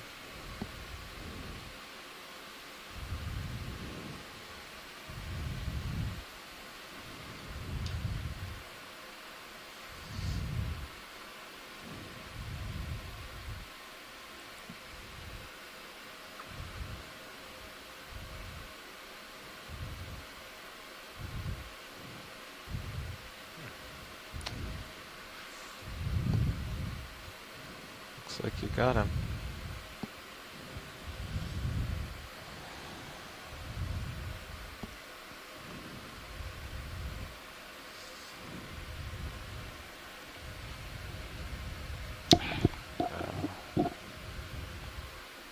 I'm gonna tilt you down. Sure. Oh.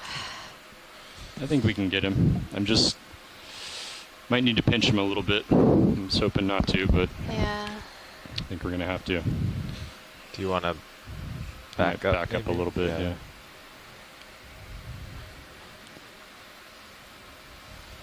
Well, I might. Yeah, might actually, try it. From Yeah. there it looks okay. It's basically where the pull cord is. Yeah.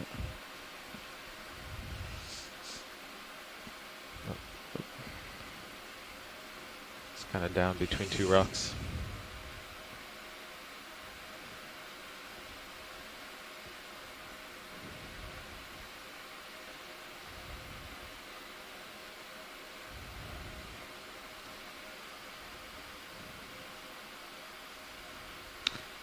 That got him. I did that to one once, and when he came back up, he actually wasn't harmed at all. Okay. He was squishy. He was resilient. Let's see. Okay. I'm just gonna get the arm kind of in position. If you could follow me over with the minis just a bit.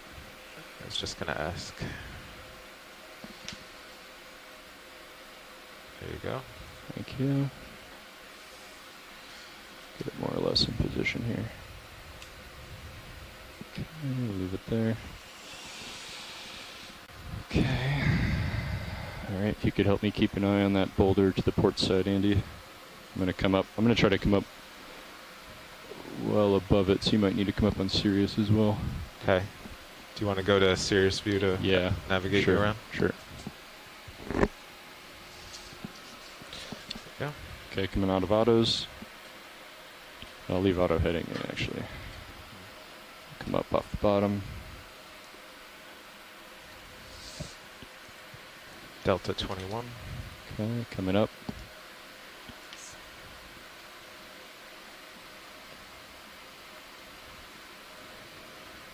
Just gonna get the toe up near the top of that rock. Yeah, it looks like you're about clear now. Clear? Okay. I'm gonna tilt your camera up. Sure. Alright, put it out of depth. Let's try out of XY, see how that holds. Well, you might want to get a little bit more altitude because it looks like it's kind of drifting towards it a little bit.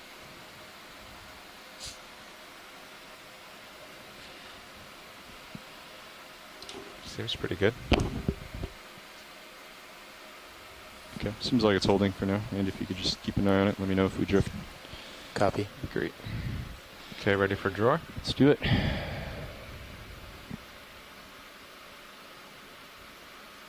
Okay, let me tilt down to watch the sample in there.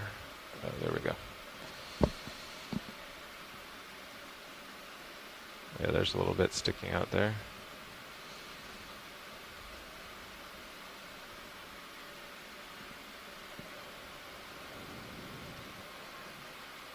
Yeah, I see the associate too. Is that enough? Yeah, that's probably fine. Okay.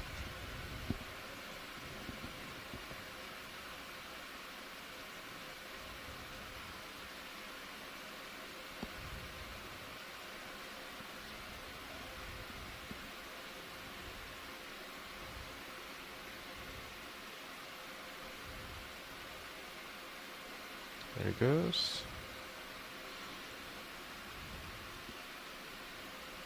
Okay, close them up. You're starting to drift a little to port, pilot. Okay, thanks. Alright. Retracted. Okay, if you could bring Menezes over to stow the arm. Oh, right. Go ahead, Bridge. Great I'll just collection, bump up guys. in elevation a bit. Thank you, Bridge. Just a bump up. Yeah, good job. When there's an opportunity, can we go for a rock? My sister says this is crazier than sports.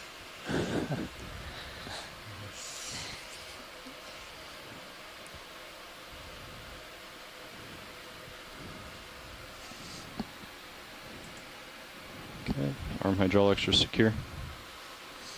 All right.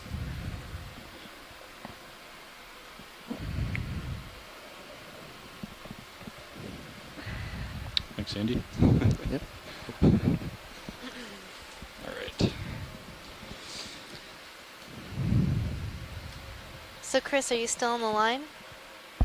And I'll take my cameras back. Yep, still here. Okay. So my sister had a question for you. She wanted to gonna know push out why ahead these here. sponges are yellow. Okay. 320, which you're about lined up with. Just getting your upper swing arm. Sure. there. Thank Yeah, you. still on the line. Hey, Megan. Hey, John. Hey! Did you Hey, like the Chris. star we collected?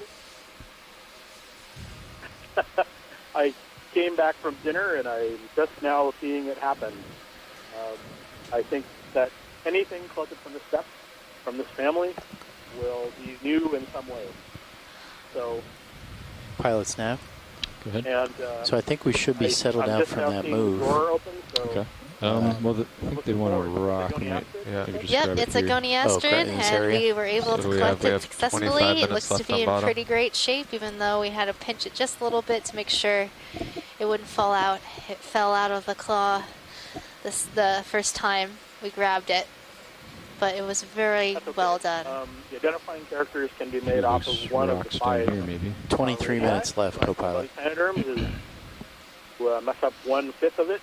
As long as you don't mess up 1/5 of it, excuse me, 4/5 of Kinda it, 1/5 of cemented. it can be used to identify the rest. So it's pentaradial after all. But I think the last time something like this happened, they bent it a bit and it was fine. So and I guess that's Dan at on the stick. And D2 is 8-9 Yep. meters from the waypoint. Yeah. Okay. So thank you, Dan. I appreciate it. And as always, excellent job. Thank you very much. Yeah, you're welcome. Yep. I'm glad we were able to grab one for That's you. pretty I well hope we cemented. see one of those orange We ones could again. do, if we did 30 meters, maybe on the way we would see We a did really see good another one, but spot. it was in a Alright. crevice. Yeah, we can go ahead and put up a... There's, like I said, Okay, so yeah, there's a still surprising a 320? diversity of new animals at this That's my depth. heading. I Looks good. was not Yeah, looks good. Okay, I'll call one entirely in. expecting that, and so this is a pleasant So surprise. lowers are Something in, your that has uppers been are new to me. extended. ever since we Bridge, started nav. these areas more often. They're far and few between, but Bridge, can I get a surprising 30 number meter of move? new animals Bearing that occur at 320. the steps. And, Speed decimal 2 I'm, knots. kind of happy to be the one to sort of not just observe them alive, but Good to copy, be able Bridge. to document, even if it's only from a picture in some cases. But there are some from Okeanos dives that go back about 2 years, and we've seen them after that. So it's not like they're completely cryptic. They Thank you, do Bridge. show up, albeit infrequently.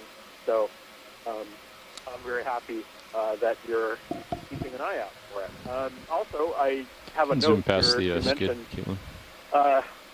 You asked earlier about the brittle stars, and a lot of the brittle stars that you find at this depth that are on the coral and also out on the open belong to the Okeacantidae. That's kind of a large species group. They occur all over the world. There's a bunch of genera. They're very strange in many ways. But there are at least 2 species that you encounter. Off to the side here, so we can find a rock. So the ship's the underway, ones that are pilots. on the Thank you. coral, as many of your pilots have You said we're about observed, 90 meters from waypoint 2 or I waypoint think 3? That's right, Genus co-pilot. So we'll get a 60. And they will often Yeah, so the speed over coral ground will on the be approach. 0.125. I think that it might be the light or the moving. vibration. Yeah.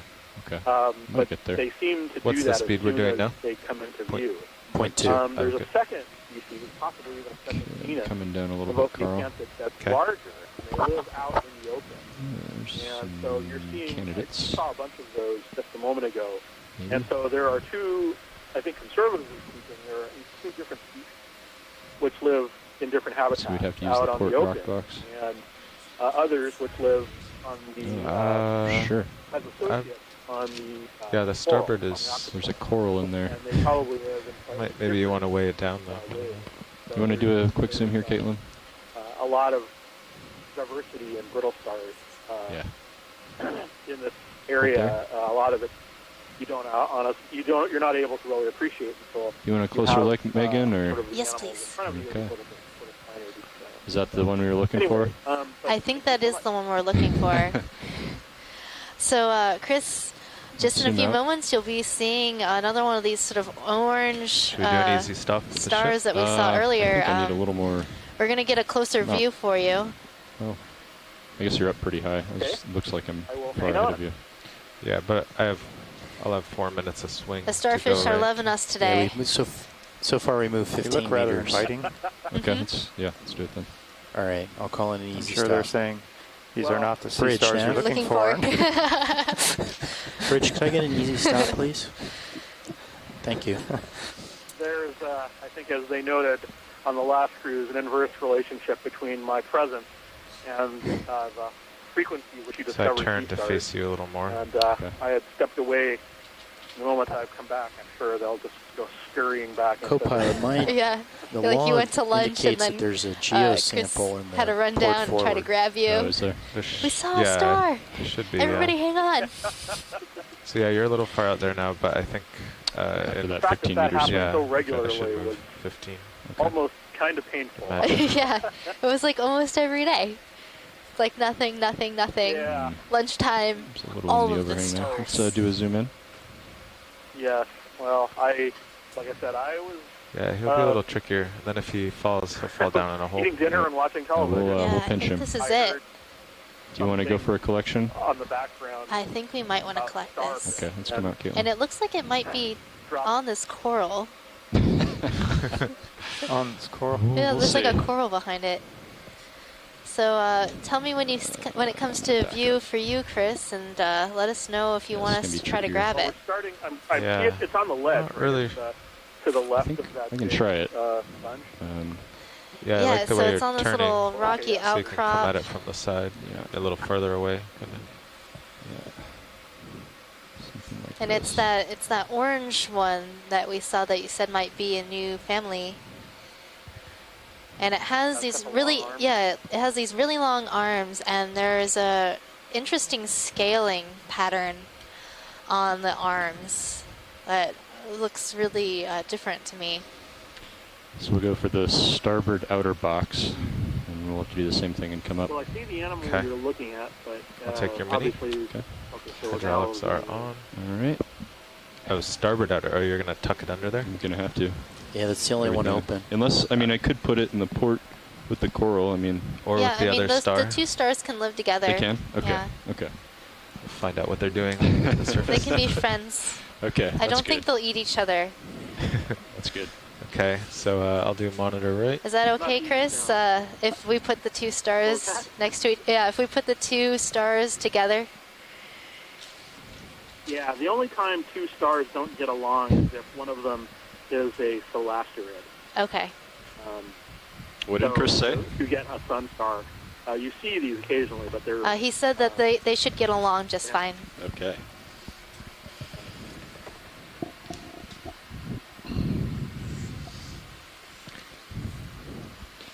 Occasionally sun stars show up, but they're I'm still moving, so I'm going to keep one eye on that. Okay. I'll come up slowly as I get towards you. Sure. Yeah, since we're going to be staying underwater a bit longer, since we have midwater transects today, I want to make sure that our specimens stay happy until they reach the surface. Okay. I'm trying to... I guess you're getting into position for a better zoom. Yep. Yeah, we'll kind of run silent for a while, mostly, while they collect. Okay. This looks like something that is known already. This is, and there's a coral I need underneath you it. to zoom in a bit on Mini Zeus. Tertiaster arande. To be honest, I'm not sure if this is the same thing you saw earlier. Simply because I didn't see the other one. Let me know if you want me to go left. Clearly. But this is one of the more common coral predators that you encounter at this depth. And in fact, if you look closely below it, it was feeding on what looks like I want to say Chrysler or something. There's coral underneath it. And so I'll wager that its stomach is extended and it's probably having its dinner. Didn't want to cut him. Feeding on this coral that actually, is just below it. Look at, he's kind of braced between the two rocks. So yeah, this one, unless you guys really feel compelled to collect a feeding event, we could move on. And he did just say we could move on if we don't. You have another sea star in mind. In view, rather.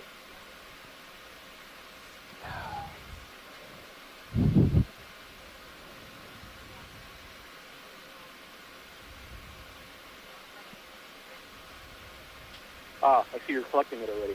Okay, good.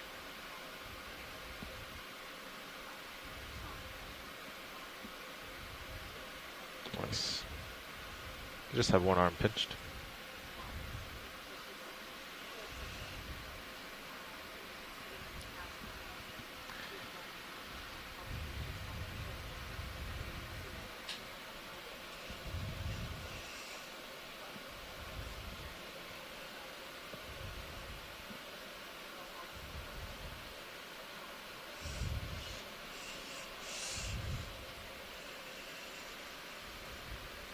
Follow you with Mini? Sure.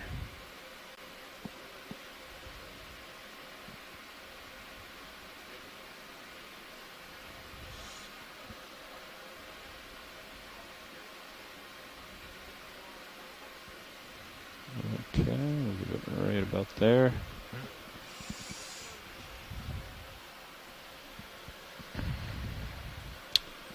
Okay, coming up.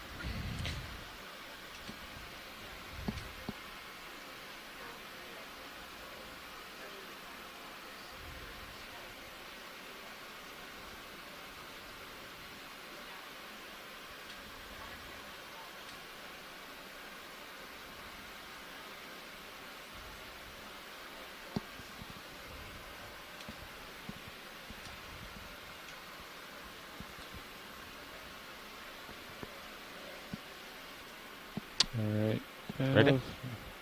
Hold on, let's let this settle for a second. I'll bump it up.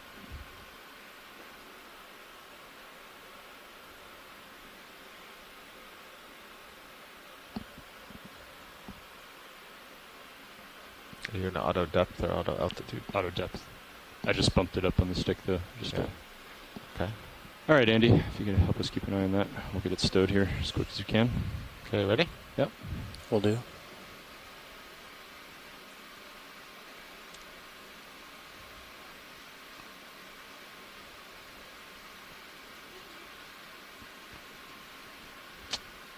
That looks good enough. There you go. Okay.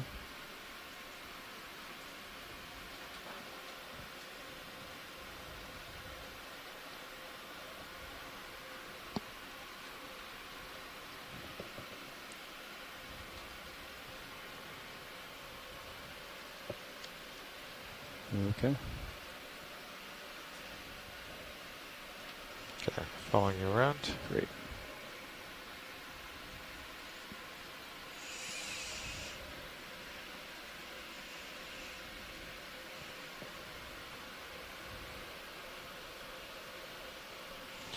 Okay, thanks, Carl. Thanks, Andy. Nice job.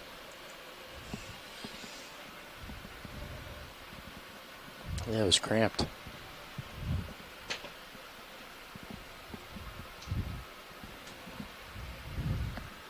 A little late reading here.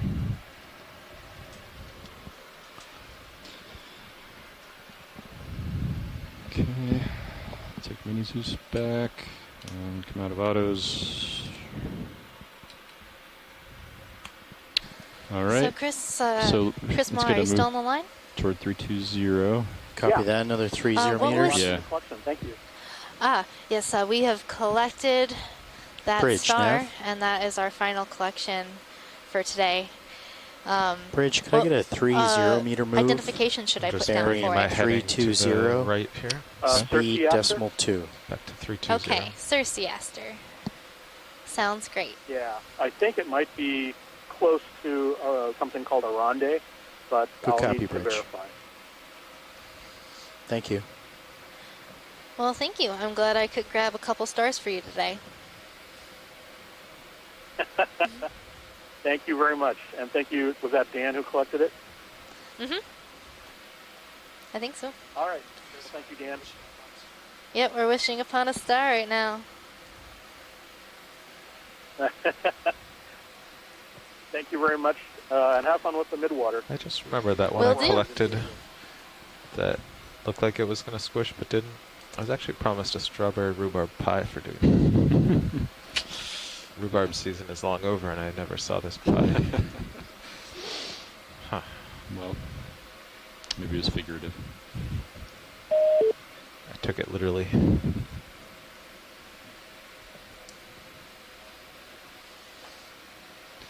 All right, are we still looking for a rock, Megan?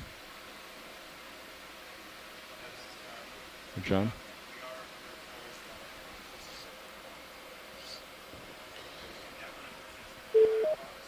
If it fits in the bio box.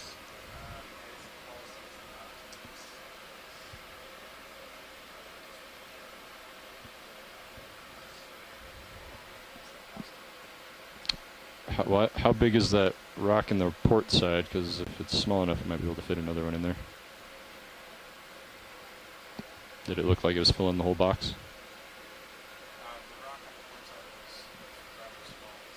Yeah. Or we could try to find another small one. Having a rock on top of that bit of coral though might keep it from floating out in the surface waves. That's true. That's true. Could be beneficial for the coral. The starboard outboard, I think, is empty. So Carl just had a good point. He said putting a small rock on the coral that's in the starboard side might help weigh it down when we get up into the surface waves during recovery. Otherwise, the waves, when we come out of the water, could, force it out of the box. But a rock might help hold it down. That's a good point. You see that fish to the left? It's about to go under the basket. Oh, there he is. Oh, there we go. We have a Macurrid, or Grenadier, or Rat Tail You partial. coming into view. I think hold this there. might be Coryphonoides genus.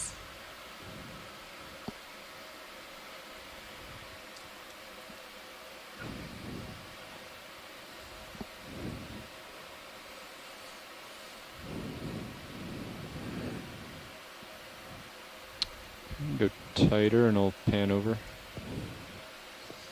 And hold there.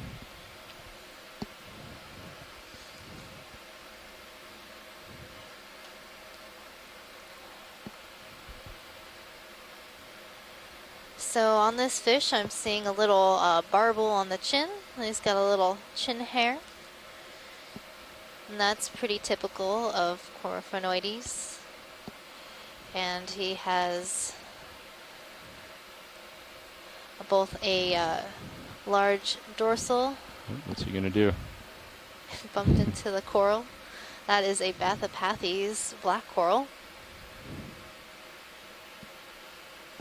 It'd be nice if he would face us, this fish. He's kind of turning as I'm turning here. Just trying to get around to the front of him, but he is not cooperating.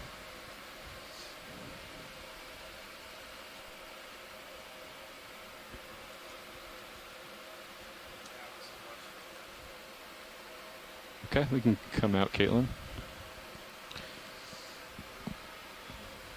Nav, I think watch lead 2 was calling you.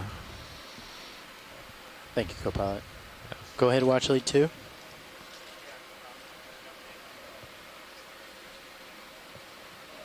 Stand by. Put this one here.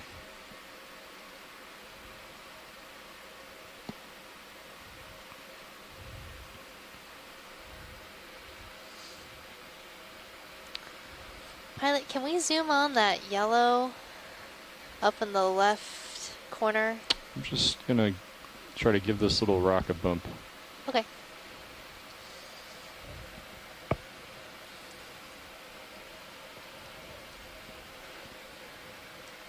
Watch lead nav. So we have 4 minutes of bottom time left, and right now we are 62 meters away. So we're not loose. We're not going to make it. That's right, 4 minutes.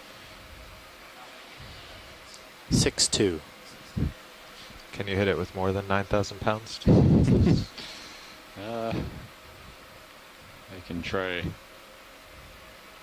gripping it with, what is it, 800 pounds in the craft. Some of these look a little bit loose. Yeah, we can, we'll do some more bump tests. Go ahead, Bridge.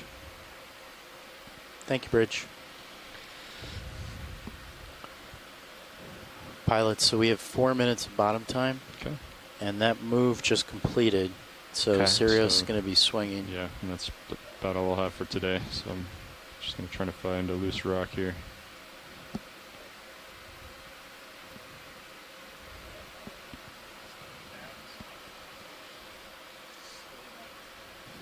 Go ahead, Watchley.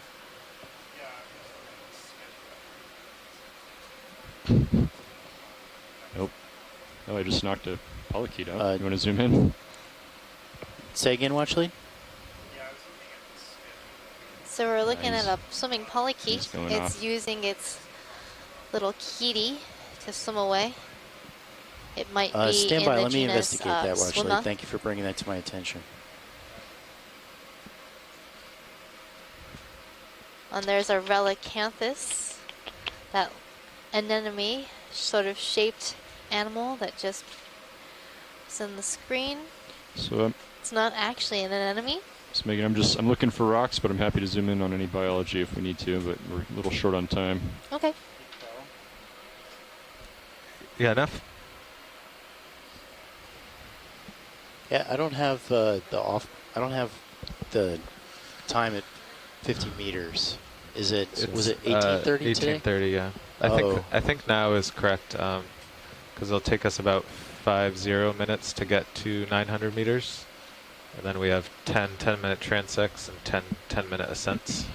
Oh, copy that. So that's, sorry, 6 transects and 6 10 minutes. So that's 2 hours of, an hour of transects and an hour of ascents between them. So, yeah, that gives us about 3 hours total for the ascent and transects. Copy. So then we're still, we're still going to come off bottom right about now. What have we got here? Look at this giant to do the geologic transects. formation. I think.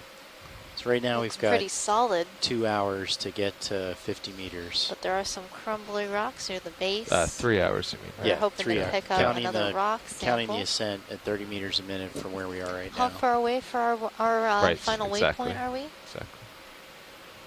Well, we only have a couple minutes of bottom time left. Okay. So if we find a rock, it's going to have to be in this area. But it's all looking pretty cemented so far. Maybe some of this down here.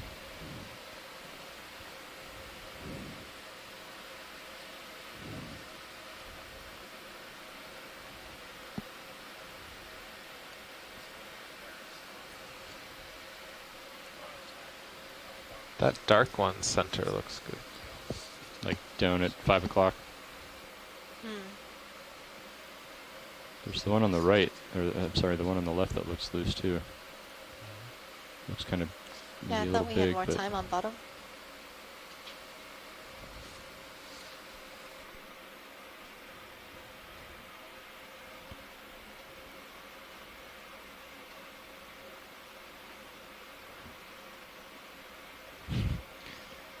Hitting some other stuff in there.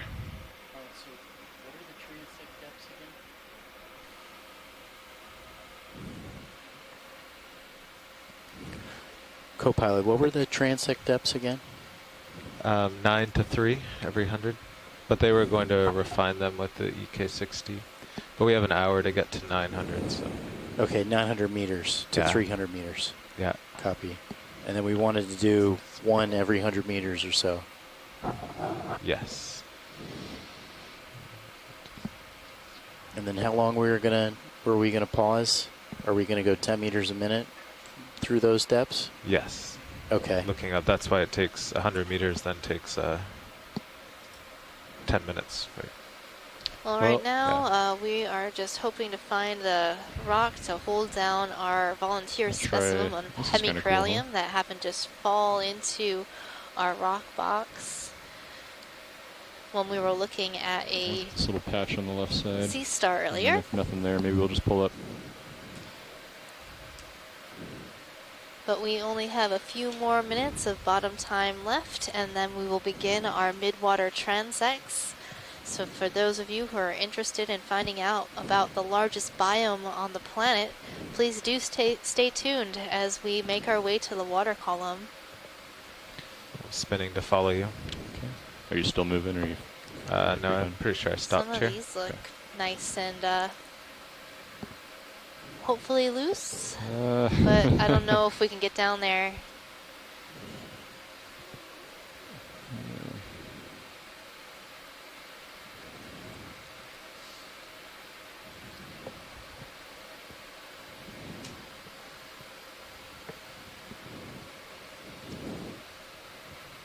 Try this one maybe.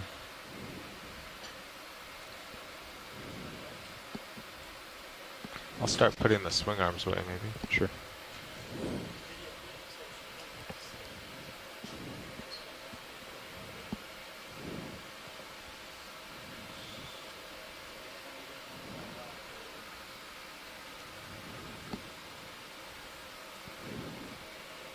Watch lead, Nav. And I see a little polychaete or worm. So that was sort of wiggling we do near have the to come bottom. off bottom now because of the transects. So it's stuck. It's going to take us 51 minutes to get from our current depth to like 900 meters. And you're swinging still a bit. And then we're going to slow to 10 meters a minute from 900 to 300 meters, which is going to take an hour. And then it'll take another 10 minutes to surface. Okay. Yeah, I thought we had a bit longer on the bottom based on the estimate. So I wasn't pushing. earlier. All right. Well, sorry, All right. John. I don't think we're going to be able to find you one today. Up here, it's all really cemented. All right. Thanks.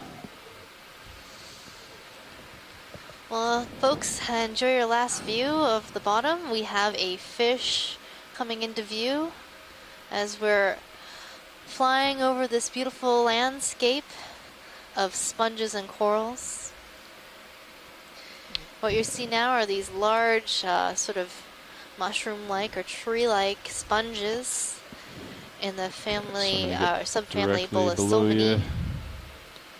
They are euplectellid sponges or glass sponges in the family Euplectellidae. Yeah. So you guys are coming off bottom now? Yeah. We're starting to ascend? Yeah. And right now we are hovering above Sibelius Seamount in the Musician Seamounts, and we will be leaving bottom right now and headed towards the water column to do some surveys of the water column animals, or animals that live mid-water within our ocean.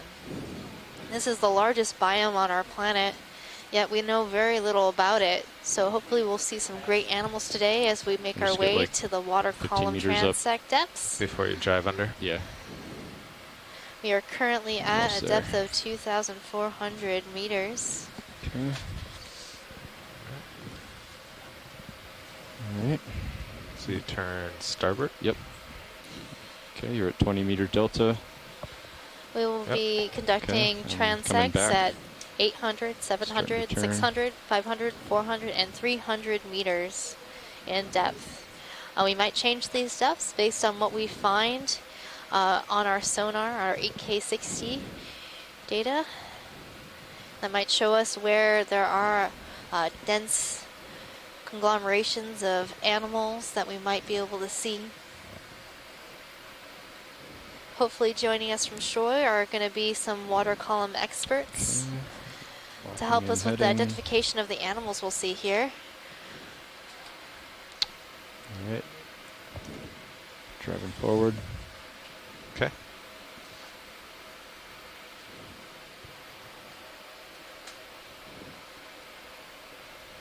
Sonar looks clear. Visibility seems to have gotten poor. Yeah, my camera's already looking backwards, so. Okay.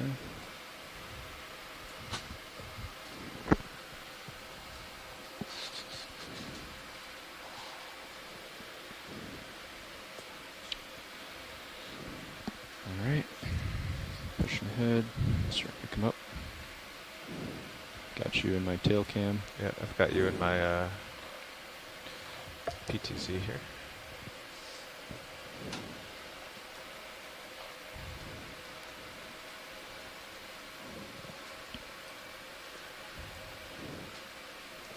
Co-pilot now. Go ahead, Neff. So just to confirm, once we hit 900 meters, we're going to slow to 10 meters a minute and then do a continuous 10 meters a minute vertical ascent from 900 meters to 300 meters. Oh, no, we, well, let's get going up. We have an hour to get there. Okay. We can talk through it. Copy. Yeah.